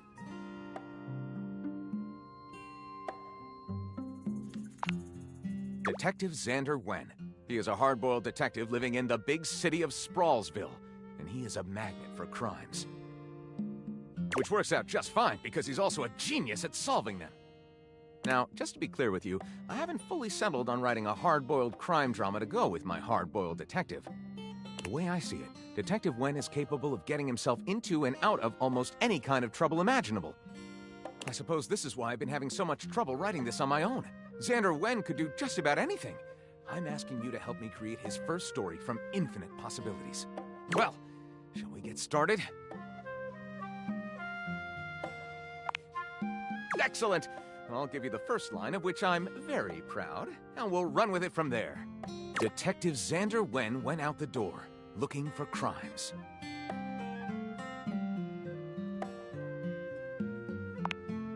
Daphne asked Detective Wen to help find her husband Cliff Fatel, who had gone missing.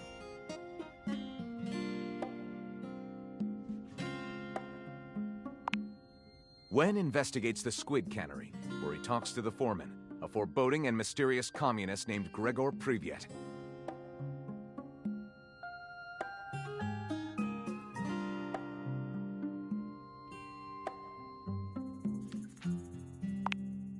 Wen goes to Jerzy Pozzoli's cannoli factory on the wrong side of the tracks.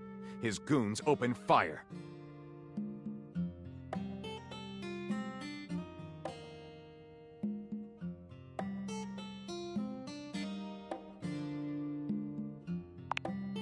There's a framed picture labeled Cliff Fatel and Jerzy Pozzoli, shaking hands.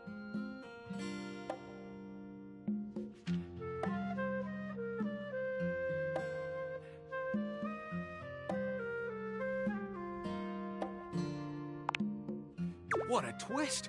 What a commentary on the American cannery industry! Pure noir. I call it The Ink Was Black as Night.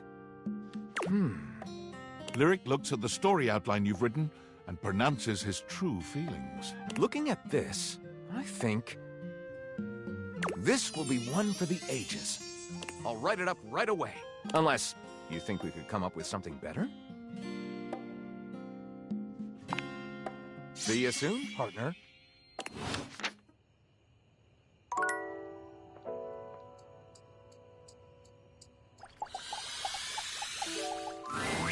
Here you are. You keep coming back. I can't. It is something of a surprise to me. I've wanted you for so long, even just to speak to you, and now I have it. Somehow it feels wrong. Like I'm going to lose it. Surely, if you're lucky enough to get the thing you've always wanted, you cannot be lucky enough to keep it.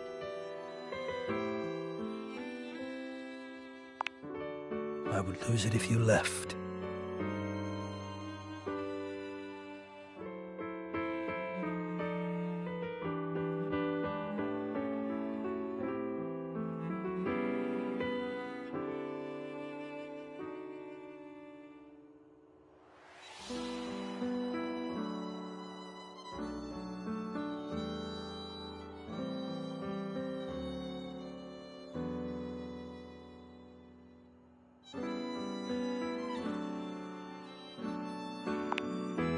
Oh, surely you would if you knew. If you knew what I really was, you would leave and you'd be right to.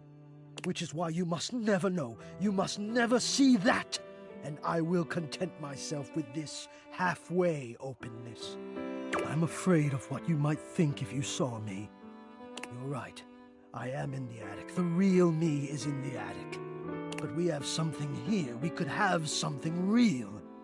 It would break my heart to think that all that could be lost in a single moment of laughing or pointing or even a disappointed cast to those beautiful eyes of yours. No, I couldn't bear it, and I won't. Come back to me here. Only here, do you understand? I'm going now, and where I go is only for me.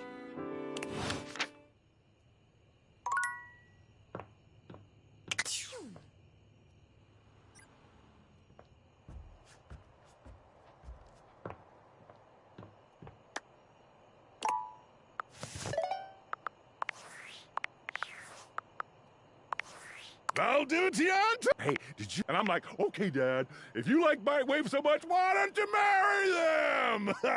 But does Bite Wipe have a contract with the U.S. government? No! Night-night, nerds.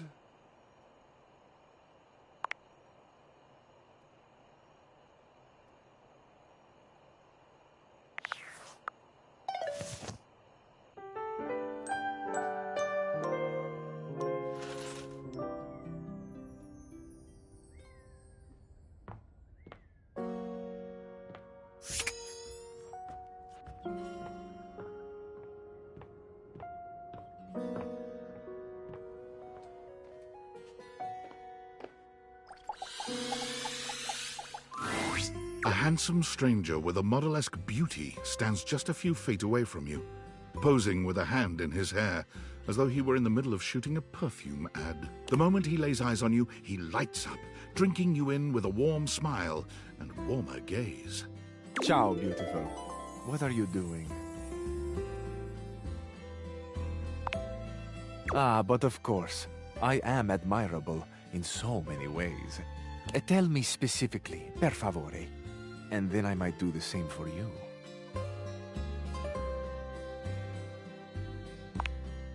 You have excellent taste. You are a fresh pasta, a plump, juicy tomato, sweet and salty. Tell me, one object of desire to another. Ah, but first, I must introduce myself. The music of courtship has its cadence, after all. I am the one and only Fabrizio. Amore. Piacere di conoscerti.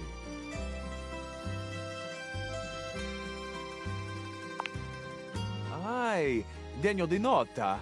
What a beautiful effort you're making to speak the language of a new friend. Now that we are introduced, we must get to know each other, eh? Let us begin with a simple question. Un aperitivo. Do you, and so much is contained within your answer, have a favorite flower? Ah, tessero bellissimo. Of course you do. A vibrant heart must have a love of nature. Picture it. I will try to guess what it is. I see.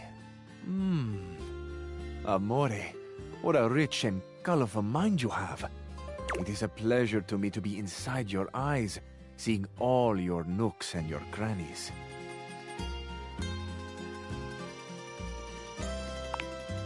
Ah, do you ever, amore? And exquisite crannies they are.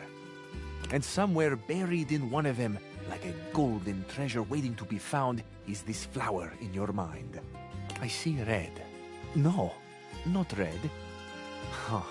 Amore, how specific you are. I do see red, and also I see orange, the color of sunset. I see blue, the color of the ocean at night, or the sadness at the bottom of your eyes. I see yellow and pink, the colors of the wings of the lefate, glimmering in the early morning light. Amore, so powerful is your mind, sending this vision to me, I can even smell this flower. It's a little spicy. It's earthy and yet light. This aroma. You are thinking, your most favorite flower is Uccello di Paradiso, the bird of paradise. I know nothing, amore. I know only what you show me, and I am at your mercy. Thank you for the gift of your favorite flower.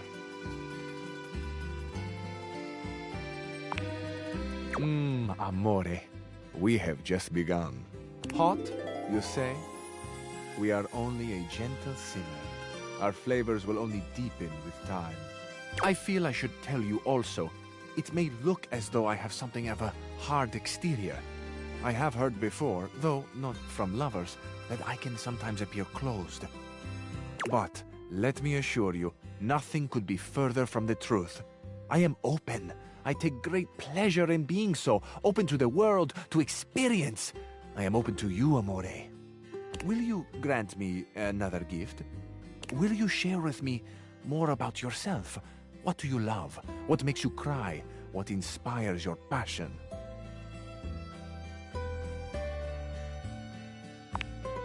I love the big questions.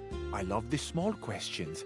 It is the finding out about each other, sharing your hearts that brings the spice and sweetness to life. Might I suggest that we savor these questions over dinner? Then we have a date. Bellissimo.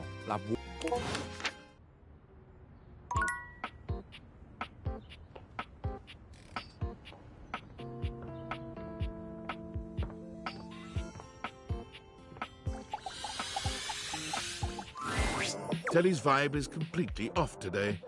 You've never seen them so low energy. Oh, hey there, spectator. Come to watch my ratings crater?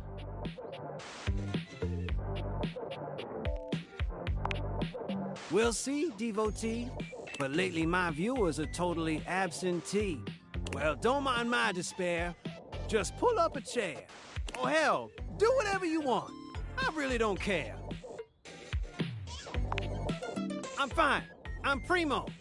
Now, can we just go watch a show, bro?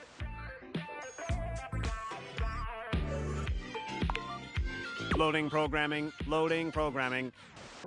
Optimizing Prestige TV, maximizing your fees so it's commercial free. White knuckle thrillers and serial killers and endless ads for painkillers and... screw it. I'm just too bummed out.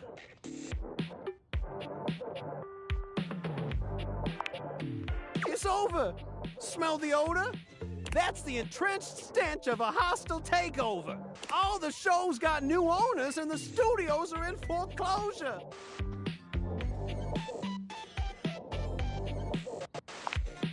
It's all that and worse. Let me show you in verse. No matter what I do, Valdiviflix will always be better. They got all the consumers and they got all the cheddar. I can't compete. I'm obsolete. Someone ought to just yeet me into a shredder.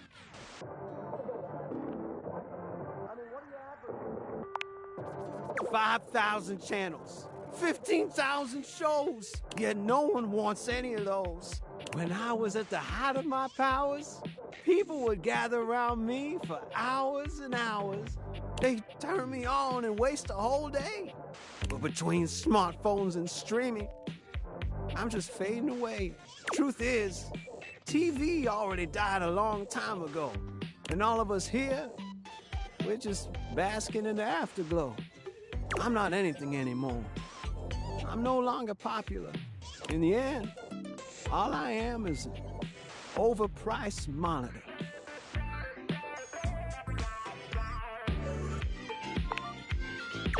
Don't even pretend that you care. I've seen you watching Valdiviflix. I'm more than aware.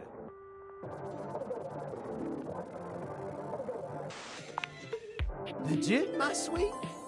Even though I'm obsolete?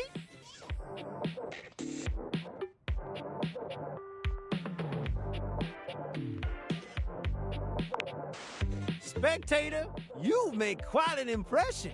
So before we wrap up this binging session, I hope you don't mind that I'm inclined to make a confession. After all my endless channel surfing, I finally found the absolute greatest spectator around. And from my remote to my speakers to my cathode ray, I want to binge watch with you till we both waste away.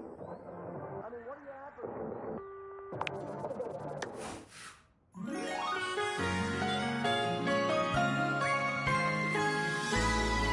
the VIP dream that makes this flat screen scream.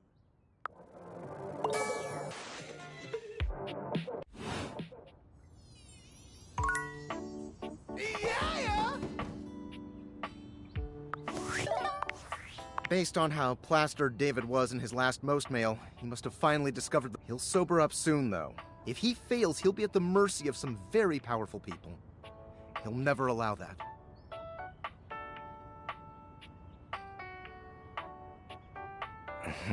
I guess it's imperative that we trust each other. I created the Date Theaters.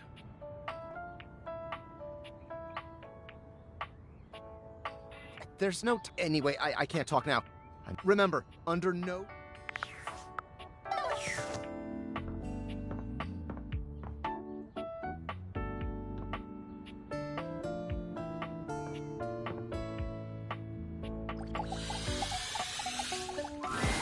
What you're saying simply doesn't exist. Yes, it does. You know it does.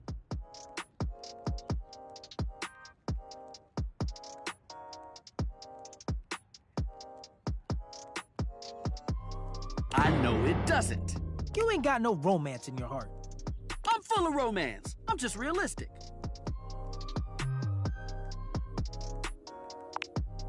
Go on, say it out loud. Now that I'm on the spot, I don't want to. Because you know it ain't real. Fine. You gotta be the determining factor, okay?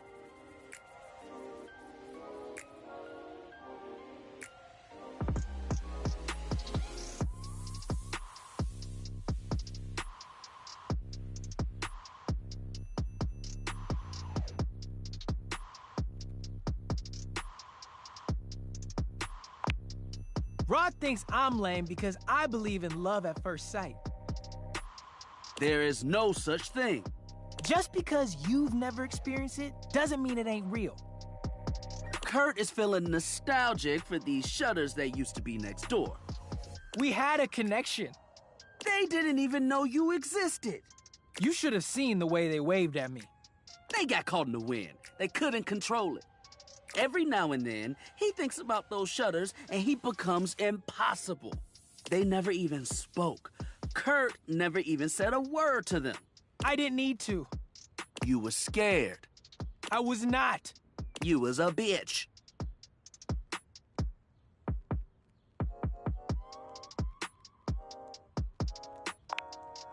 Ha! You didn't even get a name, did you?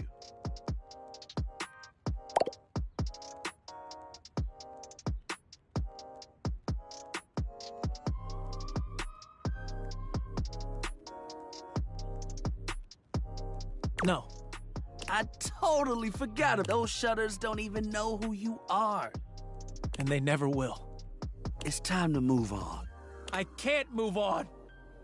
You can't tell me you actually still miss them. You can't control your heart. And when they didn't survive the remodel. Oh no, here we go. I can't. I just missed them so much. This is where he cries. As if on cue, Kurt bursts into tears. I gave the house so much character. I know, buddy. They should bring them back. He's gonna be like this for a while. You won't want to be here for it. We'll see you around. They were so cute. It's okay, Kurt. It's okay.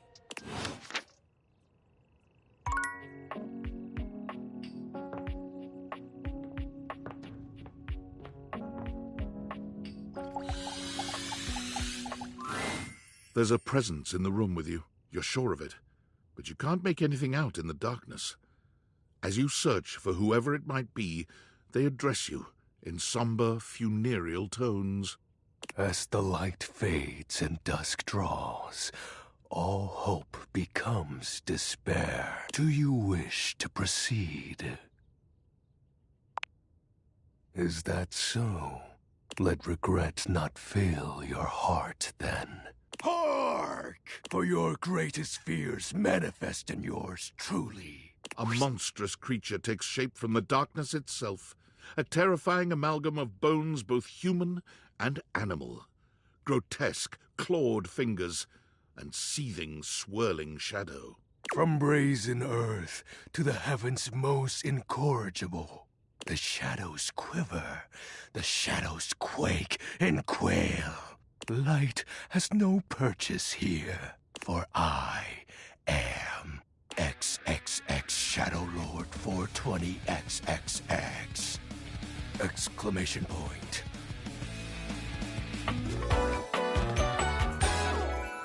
See you.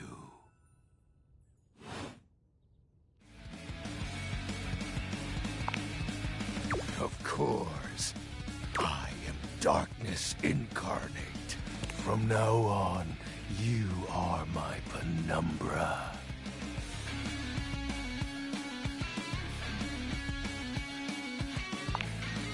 Do you I am the Umbra, the darkest core.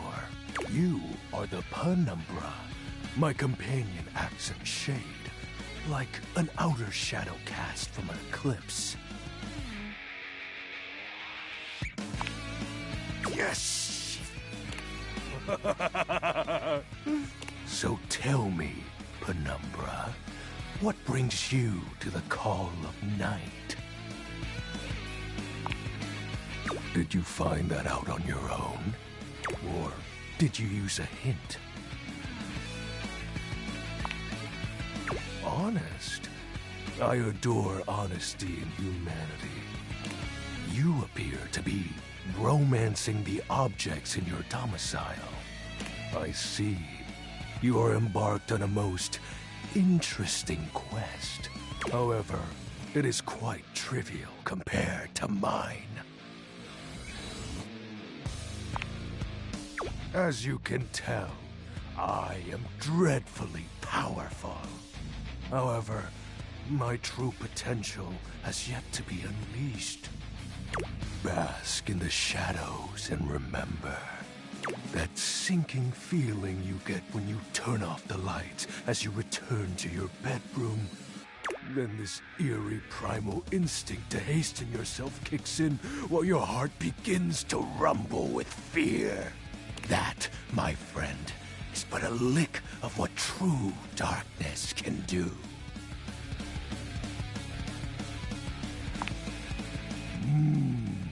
You help my power grow. But with that said, I'm afraid to say my power is waning.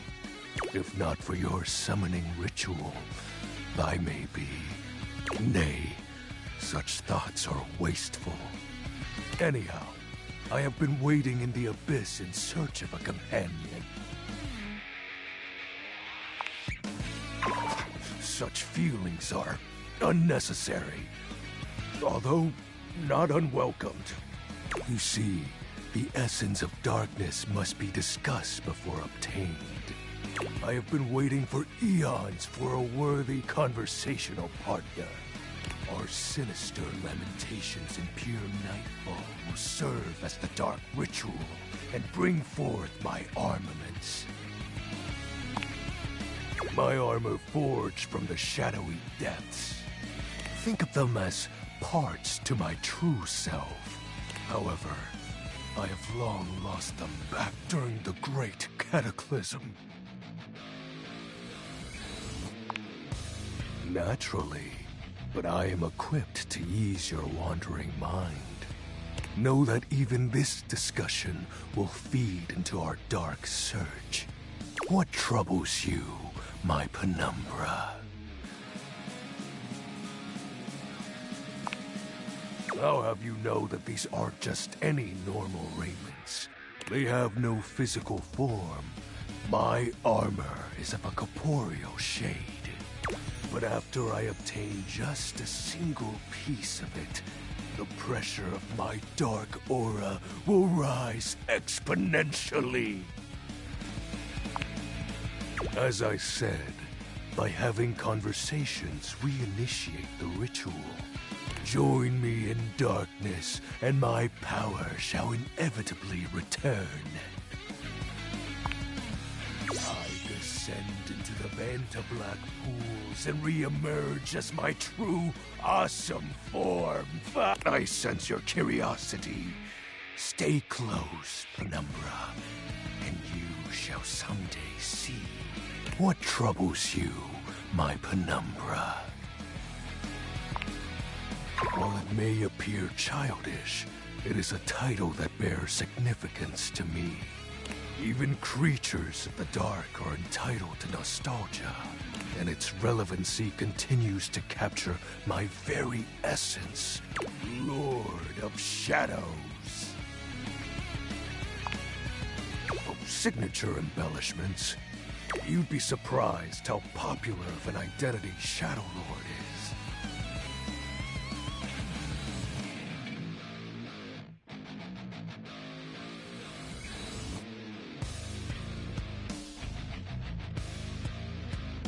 Can't just have anybody proclaim they are the true Lord of Shadows. which is why I leave my mark as such. What troubles you, my penumbra? The tragedy that befell my comrades. Before, it was a peaceful time. My fellow denizens of the dark and I conversed in the shadows. Then, suddenly, a great power beyond any of ours divided us. I have not seen my allies since, and at the same time, my armament was lost.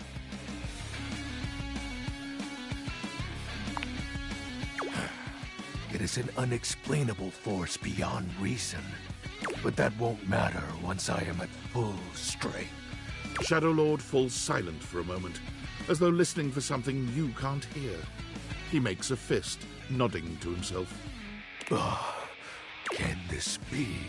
He spreads his arms wide, opening his clawed hands as if to receive something.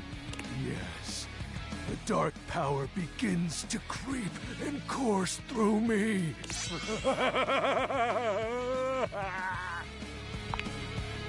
Yes! I knew I had a good feeling about you, Penumbra. A piece of my armament has returned. My soul quivers with might. Oh, that's exactly the idea.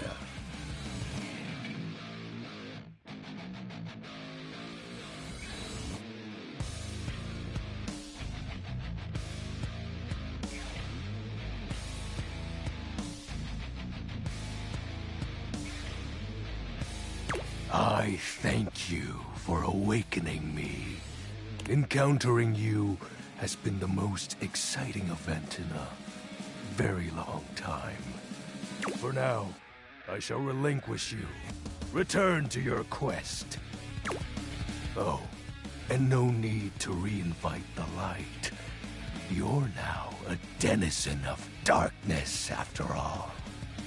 Unless being in the dark brings about a fearful sensation that tickles your heart too fiercely. Farewell.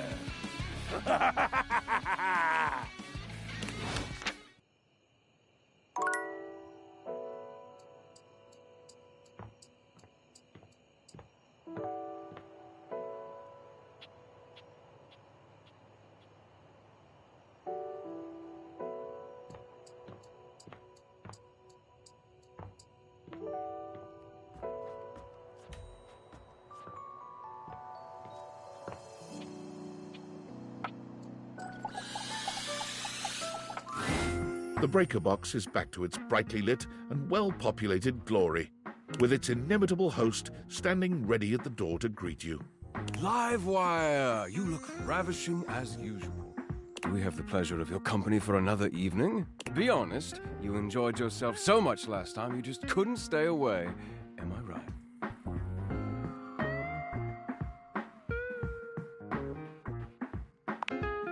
Is that so? What is it that has captured your attentions, then?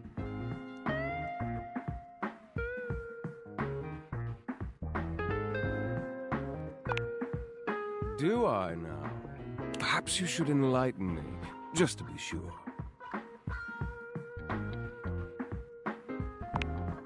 Volt chuckles. The spark is undeniable and mutual, I assure you. I was rather hoping you would come by today. What do you say we enjoy it a little more closely together, hmm? Care to dance?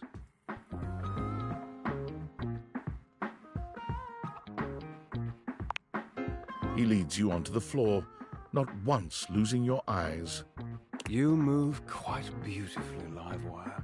I'm impressed.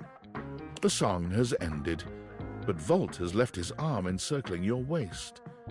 He turns his face to yours.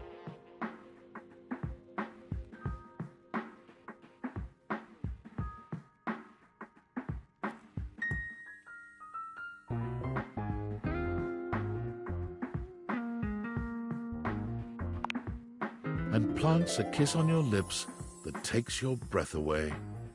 Time seems to stop while the two of you are connected. Your entire body tingles, as though you've just been plugged into an electric socket. And then, far sooner than you'd like, the song ends, and with it, Volt's kiss. He smiles at you, his eyelids low and hooded. It's far too easy to lose oneself with you. Loath as I am to say it, I must leave to start the show. For the first time that evening, the power begins to fluctuate. It's louder than it has been before, and it does seem to go on. Don't let the surge fool you. My power is just fine. Don't think I'm done with you yet, Livewire. Volt leaps onto the stage as you settle into your seat. Good evening, my fellow objects and gentle things. I hope you're ready for... The power surges violently, and Volt stumbles. He catches his breath and steadies himself.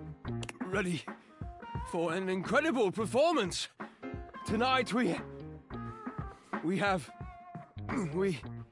The system buzzes, cracking and flaring. Volt drops to a knee and clutches his belly. The surge rages until the very room seems to shake, when suddenly everything goes black.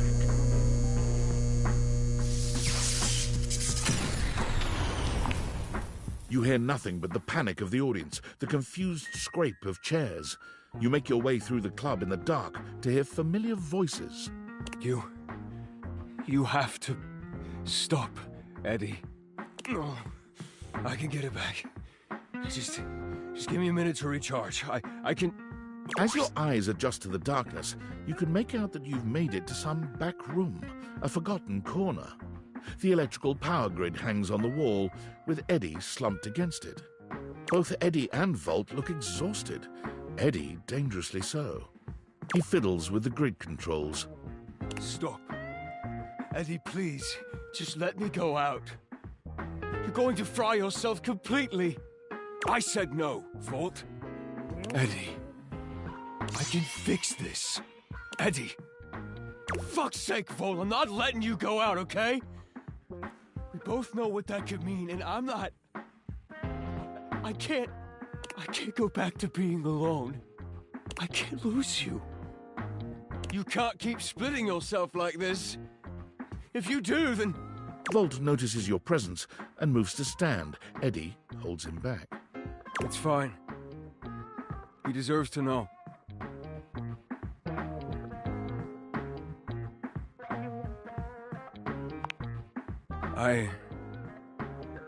I'm failing.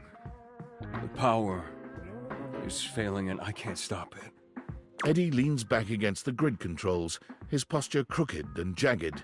He seems ready to combust from the inside, but years of control are keeping him standing. For now. It was slow enough at first. I didn't even notice it. Small fluctuations, random surges. The entire house depends on my power, and it's my job to keep it stable for them. To keep them all safe. I had to work harder to compensate. I thought, if I could outlast it, it would all balance out. But it only made things worse. Even more unstable, so I had to push even harder just to keep up. And then it just became normal. To always be completely drained, barely hanging on. I don't know how long it took me to realize that it was my fault to begin with. My faulty wire. I was the problem. But I couldn't stop. They still needed me.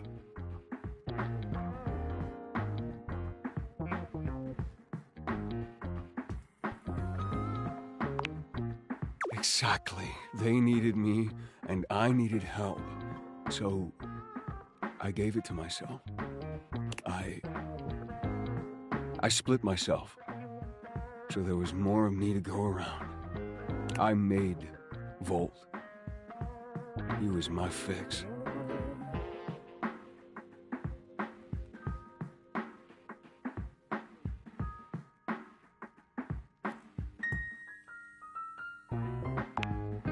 Here, and still perfectly capable of hearing you. Thank you very much.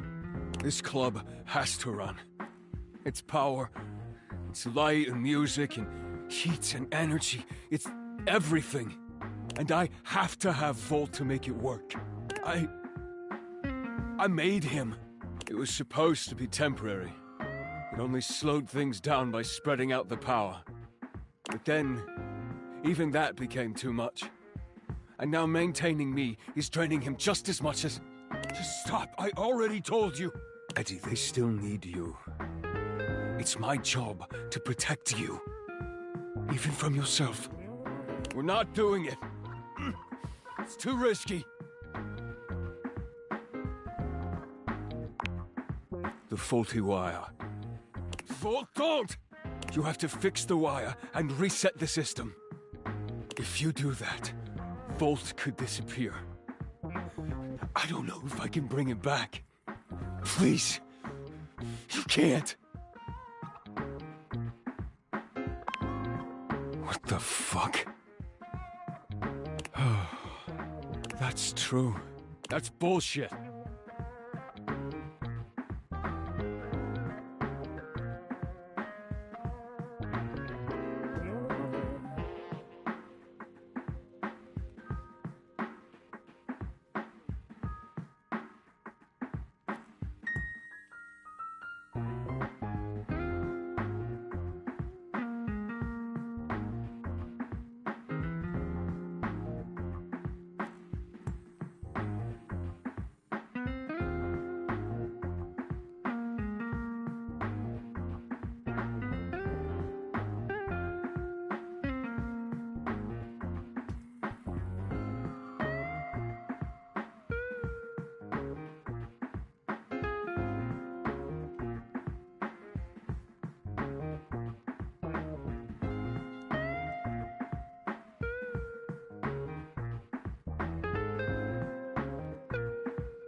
I knew. What the fuck do you know?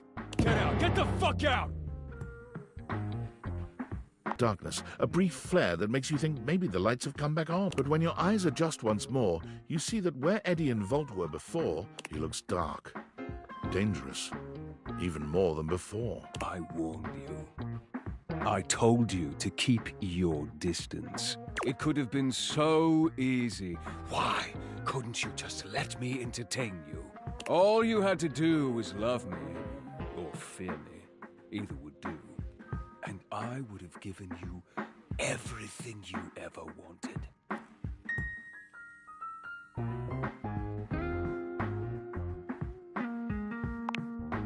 How exhausting. It's far too late for that now. Do you have any idea what it takes to keep everything in this place running? Lights on, appliances happy, batteries charged, screens glowing. How much control is required to maintain that steady current you take for granted? Of course you don't.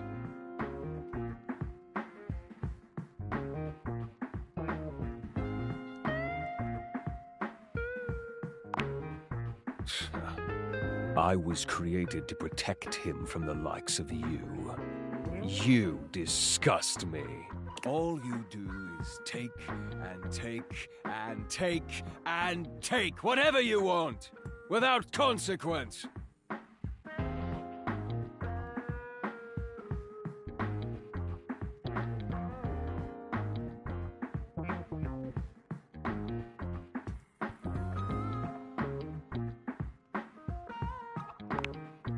Not anymore. No more sacrificing for this ungrateful house.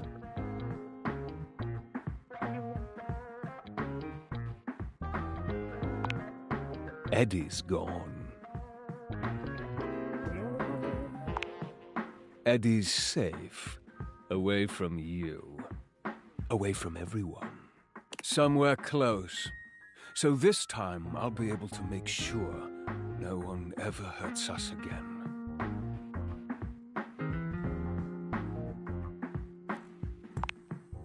No more warnings. Don't let me find you around here again.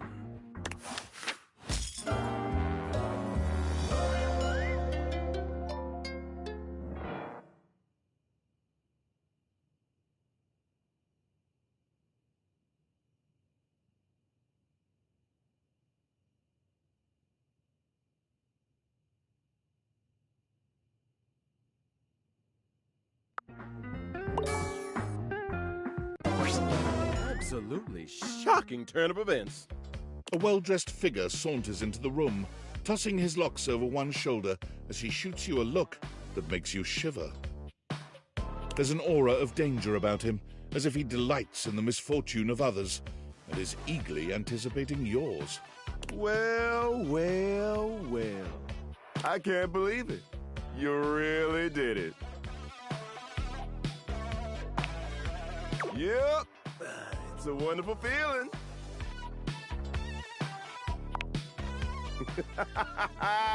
Exactly.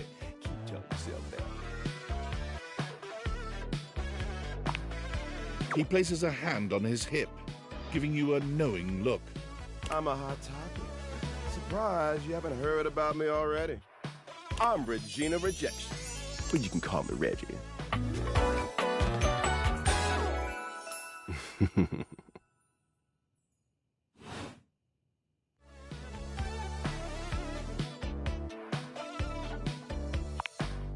Me, I like to come in every time you get a hate ending and take in the sights. It's kind of what I do, being rejection after all.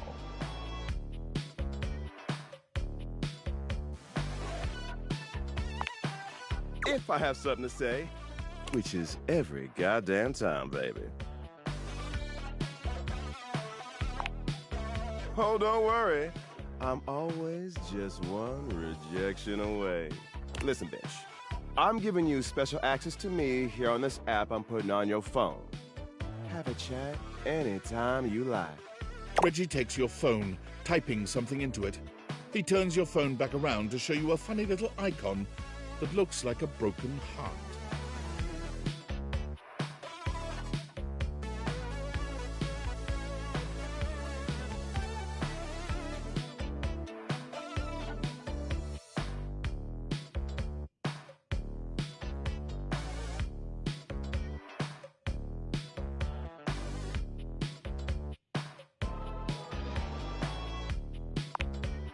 We'll just have to wait and see. That'll be a feat. I'll come by to check on your progress if that's your goal. Let's just say, I really can't wait.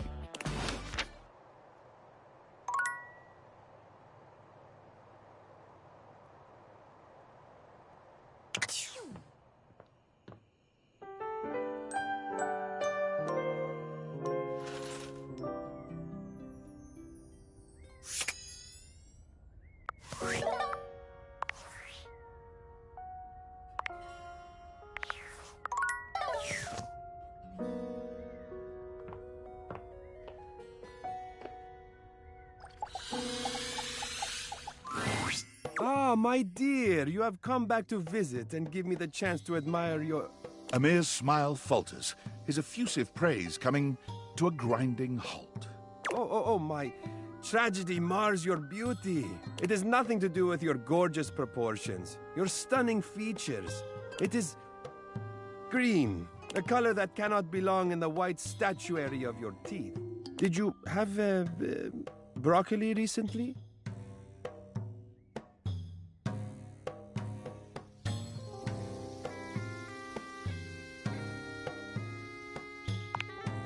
Nonetheless, something most green or vegetal is in your teeth, just there. Take a look.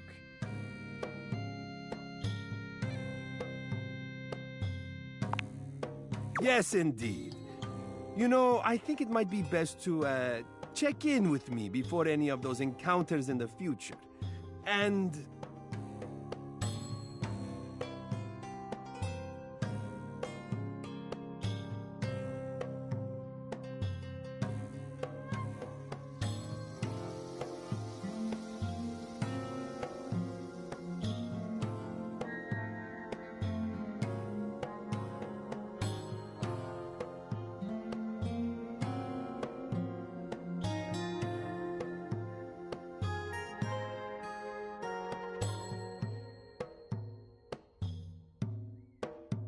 perhaps you should consider flossing more often.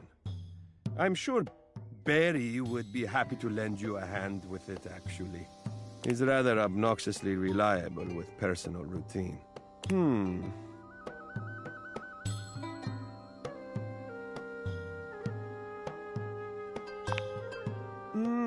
Yes, I think that would be best. Your beauty is too luminous to deprive the world of it for 1 second more.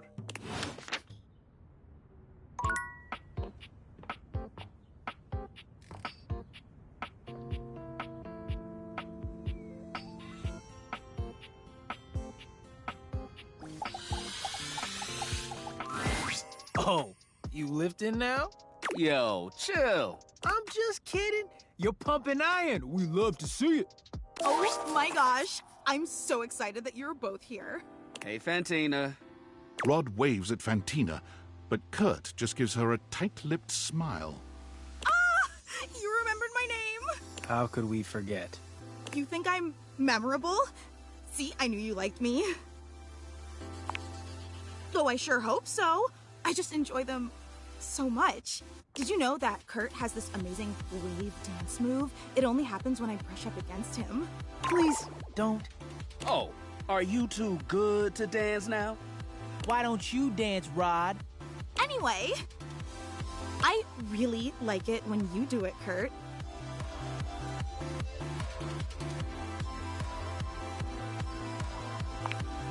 Oh, you wouldn't believe how good they are. Really, there isn't anything like them. You can do it, Kurt. I believe in you. Nah, I'm good.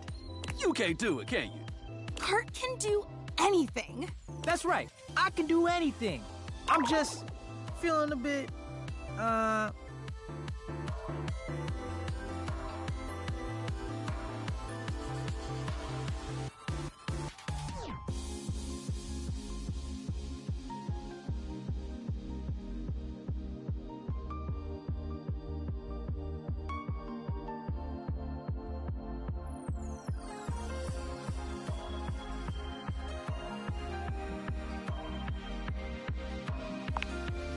I'm not scared. Sounding scared to me. Are you afraid, Kurt? What can I— Nothing. I'm fine. Oh, I know. How about I start a little cheer for you? Please, don't. Please do. Kurt! Kurt! Kurt! Kurt! Kurt! Not you too. Go, Kurt. Go, Kurt. You ain't got this, but do it anyway. Whose side are you on? The one that causes you the most stress, if I'm being real. You want to see me bust out the move? I'll bust out the move. Oh my gosh. But under one condition. What's that? It's just you and me, Fantina. You mean? That's right. A private dance session with just you. What better way to pay back someone who's always believed in me? I'm so excited! I'll call you over when I'm ready. I can't wait.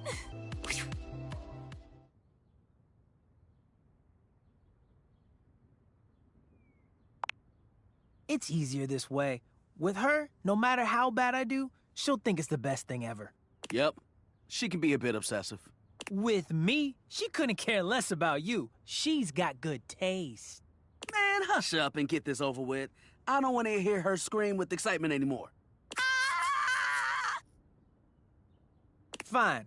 I'll see you around. I've got a fan to knock over.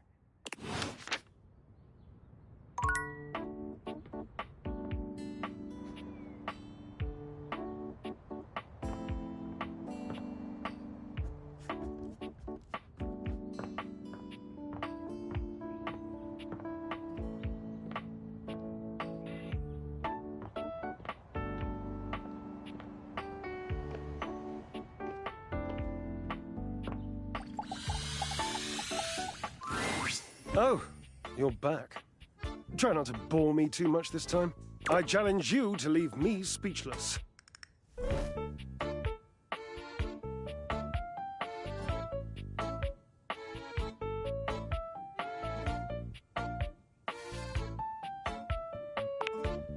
Well, well. Look at you. That may be possible. I do adore trying new things.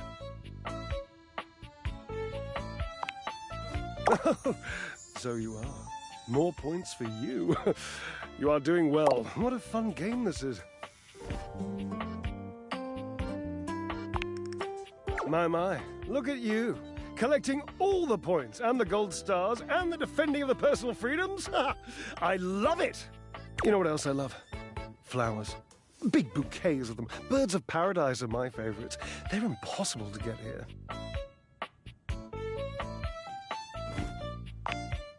I wish you would try.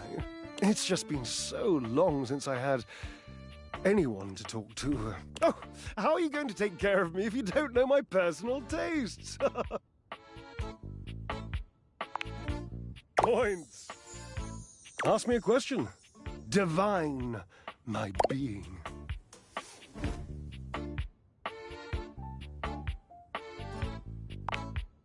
Forever and perfectly a combination of lavender purple and baby blue, culminating in a sultry, subtle, undeniable periwinkle.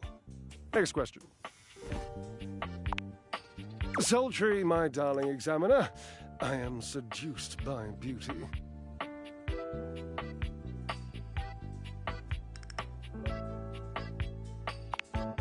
Oh, this is an easy one.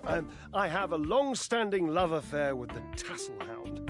And if you don't know what a Tasselhound is, which wouldn't surprise me, given that you're, well, you must go and chat with Mateo. There's so damn many of them, you know, and they are adorable. Oh, Truffle, the psychology behind a blanket with a pet collection, I couldn't even begin to hypothesize. On with the game.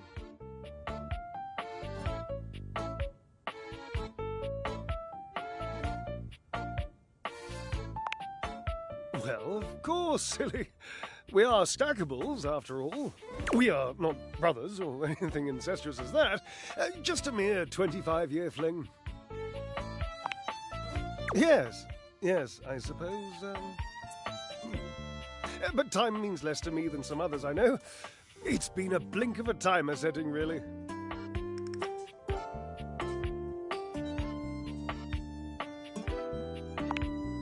Years. Years. It's been years. Yes.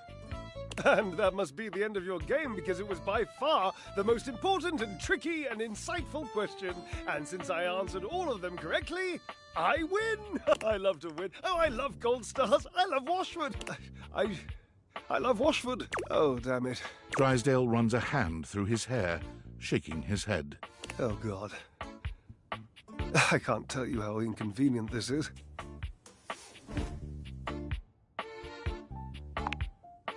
You don't understand. To have a love like I've had, so deep, so...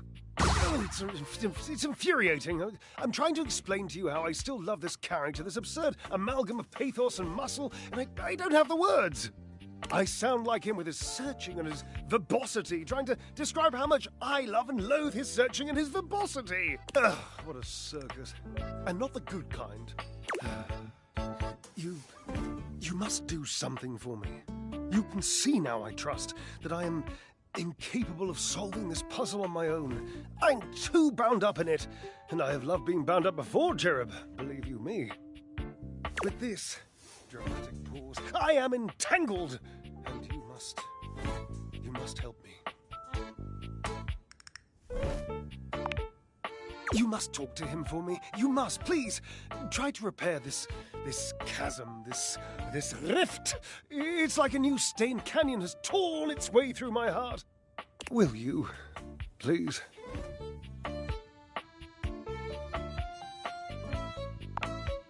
Understood. I've always considered promises to be rather passé anyway. Sort of just like berry hats. Just, don't. Really. Thank you.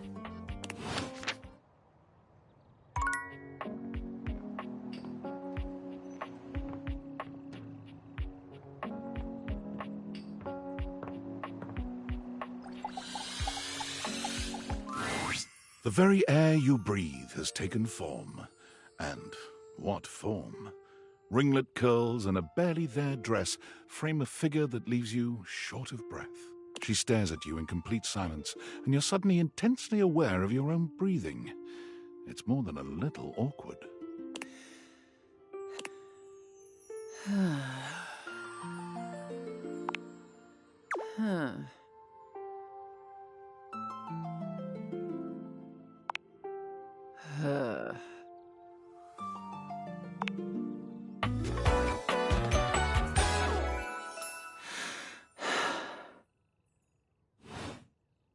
You fall silent, choosing not to waste your breath, and Aaron too falls silent.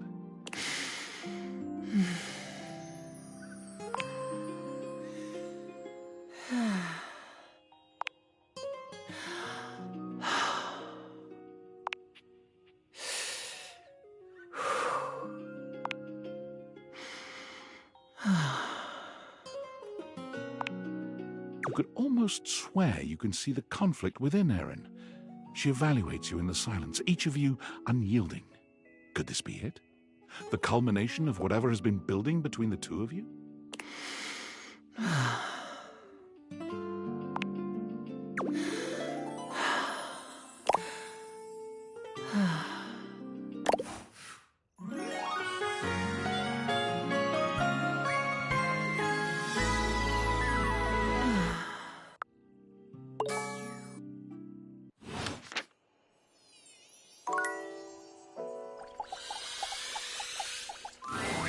You? I'm so glad to see you.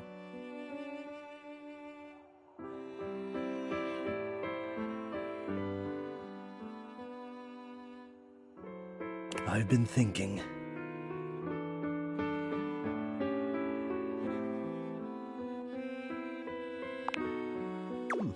It could be. That wasn't what I was intending to share with you, but you know me by now. Any desire you express, I cannot help but do my utmost to fulfill. If erotica is what you truly desire, then my request of you will have to wait. I have written much in my spare time. It helps to ease the longing.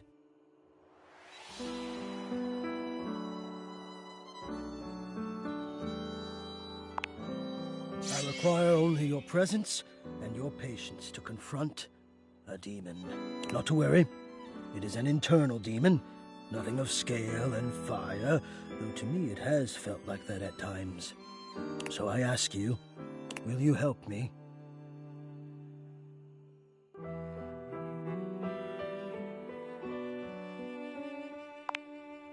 I do not let myself be seen. I become quite frightened. I have even been known to become aggressive, if I am seen at all, but most especially without my permission. This has been my way for longer than I care to admit. I wish I had something of more substance to back it up.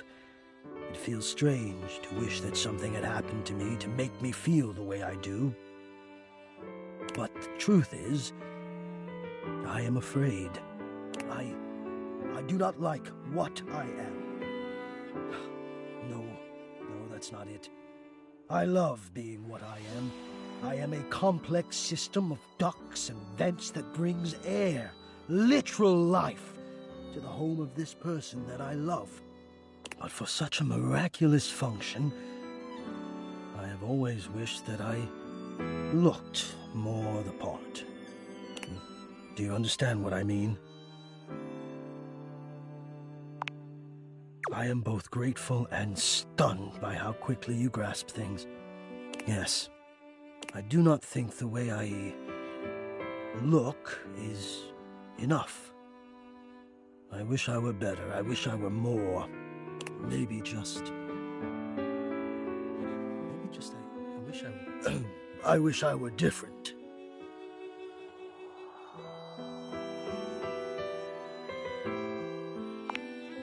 Do not compliment me. I'm sorry, I don't mean to yell. Please just hear me. You don't have to make it all better right now.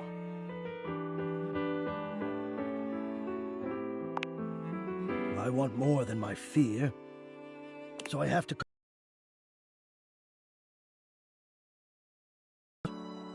let you see me. So, I am inviting you to the attic. I want you to come up, and I want to meet you, and I want you to see me. And we'll just have to see if the fear can hold out. And I've decided to be brave. What do you think?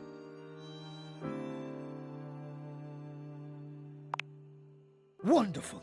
Oh, God, now I'm nervous. I will see you soon.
You're not sure what you expected to find in the crawlspace, but it certainly wasn't this well-dressed, regal figure.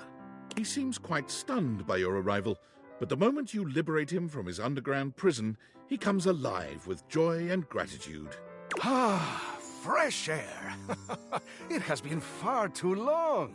Thank you.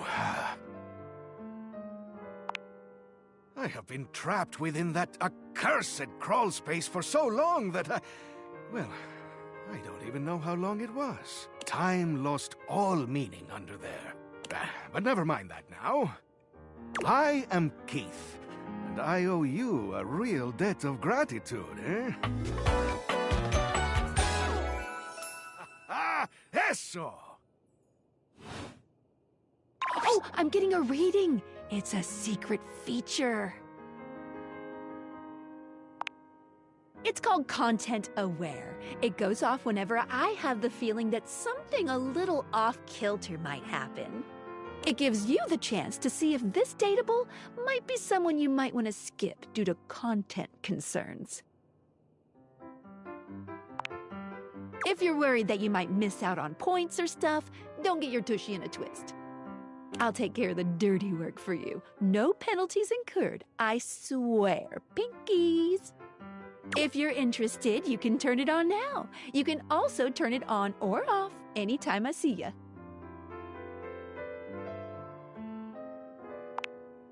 On it. Content aware mode, activate. Okay, back to it. Hang on. My content aware is going off. Keith, the skeleton key has a bit of a personality quirk that I would like to warn you about. But I also don't want to ruin the surprise. So I'll ask you, would you like to have the dramatic effect? Or would you rather know from the start?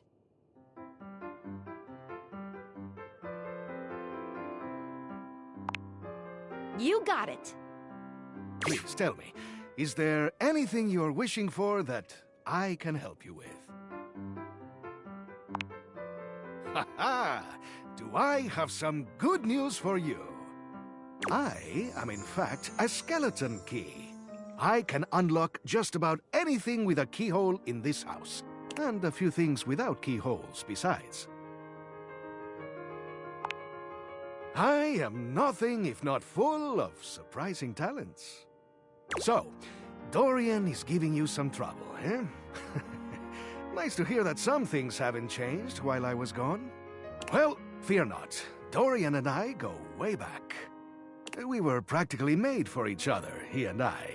If you'll allow me the briefest intrusion into your pocket, I'll gladly accompany you. Without further ado, Keith leaps straight into your pocket.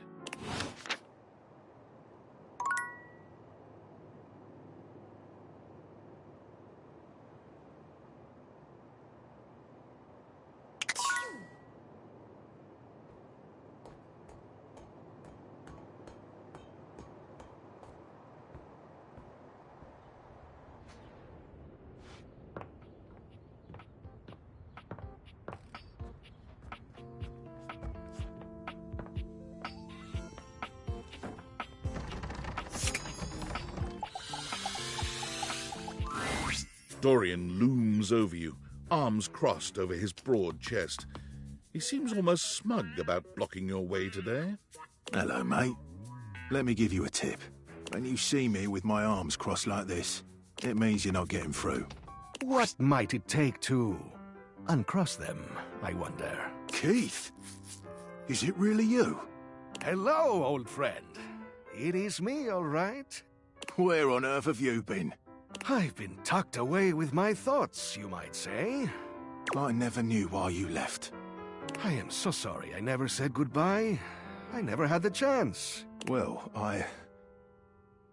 I've missed you. I've missed you too, dearest Dorian. And I am back to stay. Now, come here and give me a hug, won't you? I could never resist you.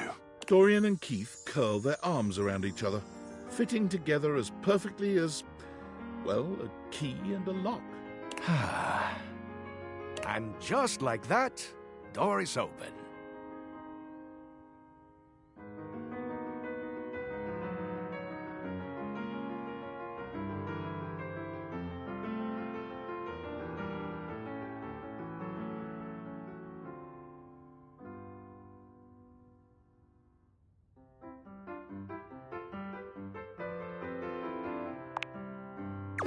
We've tried that.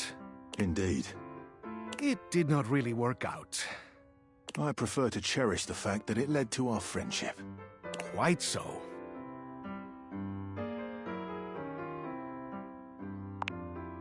Maybe so, but it can also complicate it mightily.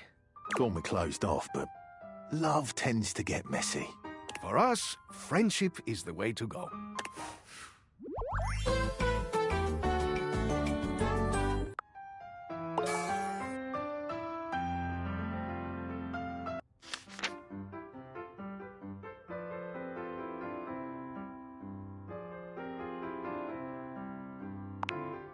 Maybe you can.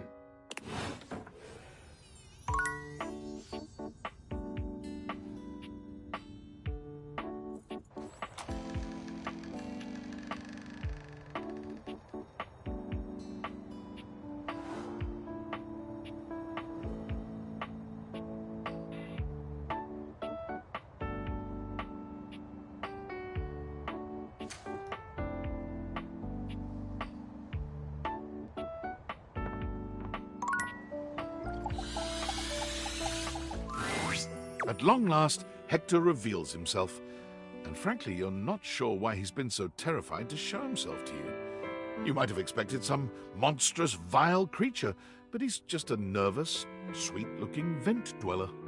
Well, hello there.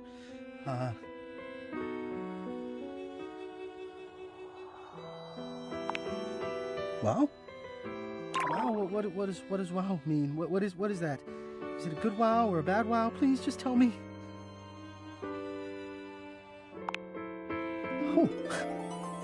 Hector had somehow managed to hold your gaze, but your compliment flusters him into looking away again. Beautiful. Well, that's... Yes, that seems like a very good word indeed. I have to say, it's not one that, even in my remotest fantasies, I imagined you would use. At best, I thought maybe cute.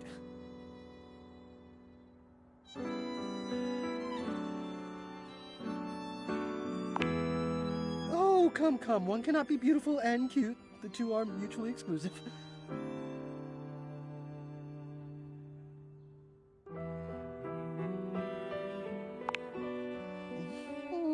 Well, yes, I suppose that's true. So I'm beautiful and I'm cute?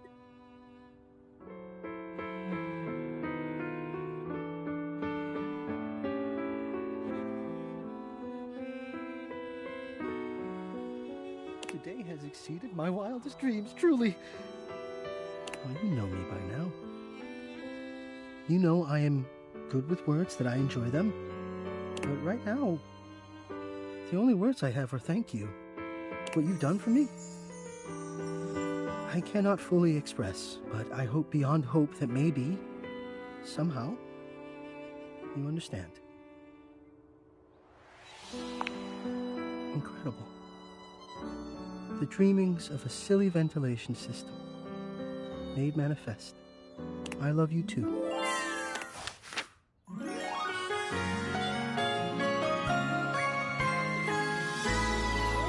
See and be seen.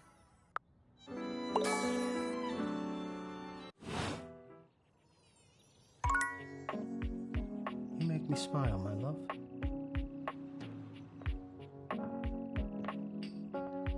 You make me smile, my love.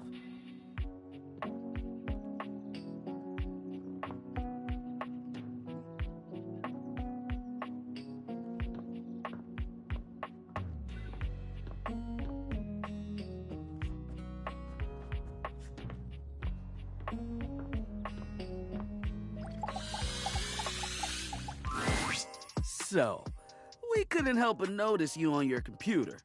I mean, we weren't snooping or nothing. Kurt was. Yeah, I was looking pretty hard. But we see you signed up for a dating site, didn't you? You're trying to get some action, huh? Oh, we didn't mean to upset you. If anything, we were just concerned about you. Yeah, we know that trying to get someone to like you can be tough. Especially when you ain't as cool as we are. I told you to leave that part out. Oh, my bad, you're right. What I meant to say was... He didn't mean to say anything. No, let me make it up to you.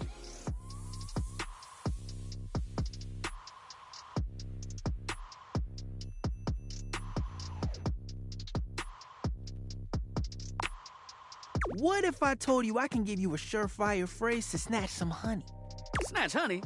They aren't a bear, Kurt. Trust me, I'm good at this sort of stuff.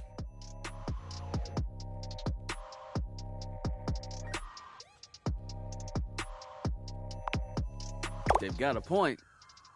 I mean, just because I haven't really tried to talk to anyone in a while doesn't mean I don't still have it. All right, come up with the line. Right now? Right now, for the human, since you still have it, or whatever. Okay, how about this? Hey, I really like your sentence structure. Can't wait to see your lips form those words. Ugh. Never say that again. That bad? That bad. Anyway, the moral of the story is, we won't read your messages anymore. But could you make the text smaller? It's just so easy to read. Kurt! It's like trying to ignore a billboard. Sometimes I just can't help it. Ignore him. He puts his tassel in his mouth a few times a day. You trying to say I should stop? That's what I've been trying to say. But I can't help. Shh. You're done, buddy. But... You're done. We'll see you around. And he'll be better behaved next time.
The figure who stands before you has the casual, confident air of someone who knows just what she's about. Her short hair glows with the colors of sunrise, and her blue eyes drink you in without a trace of shame or embarrassment.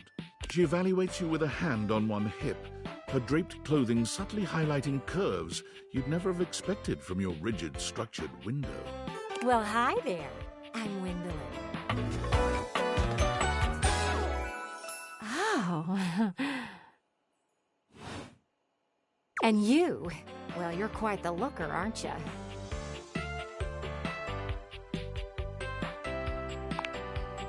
Definitely. You're the one looking out at me all the time. Look, I don't mean to be so forward, but I found I'm happiest when I'm transparent about what I want and what I'm looking for.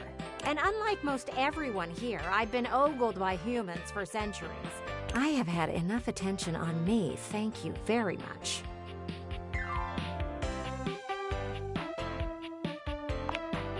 Well, not too much, okay? I'd still like to know I'm providing some kind of comfort. Anywho, if I'm having to do one of these introductions, I might as well get this out of the way first. I'm only looking for one thing in a relationship right now.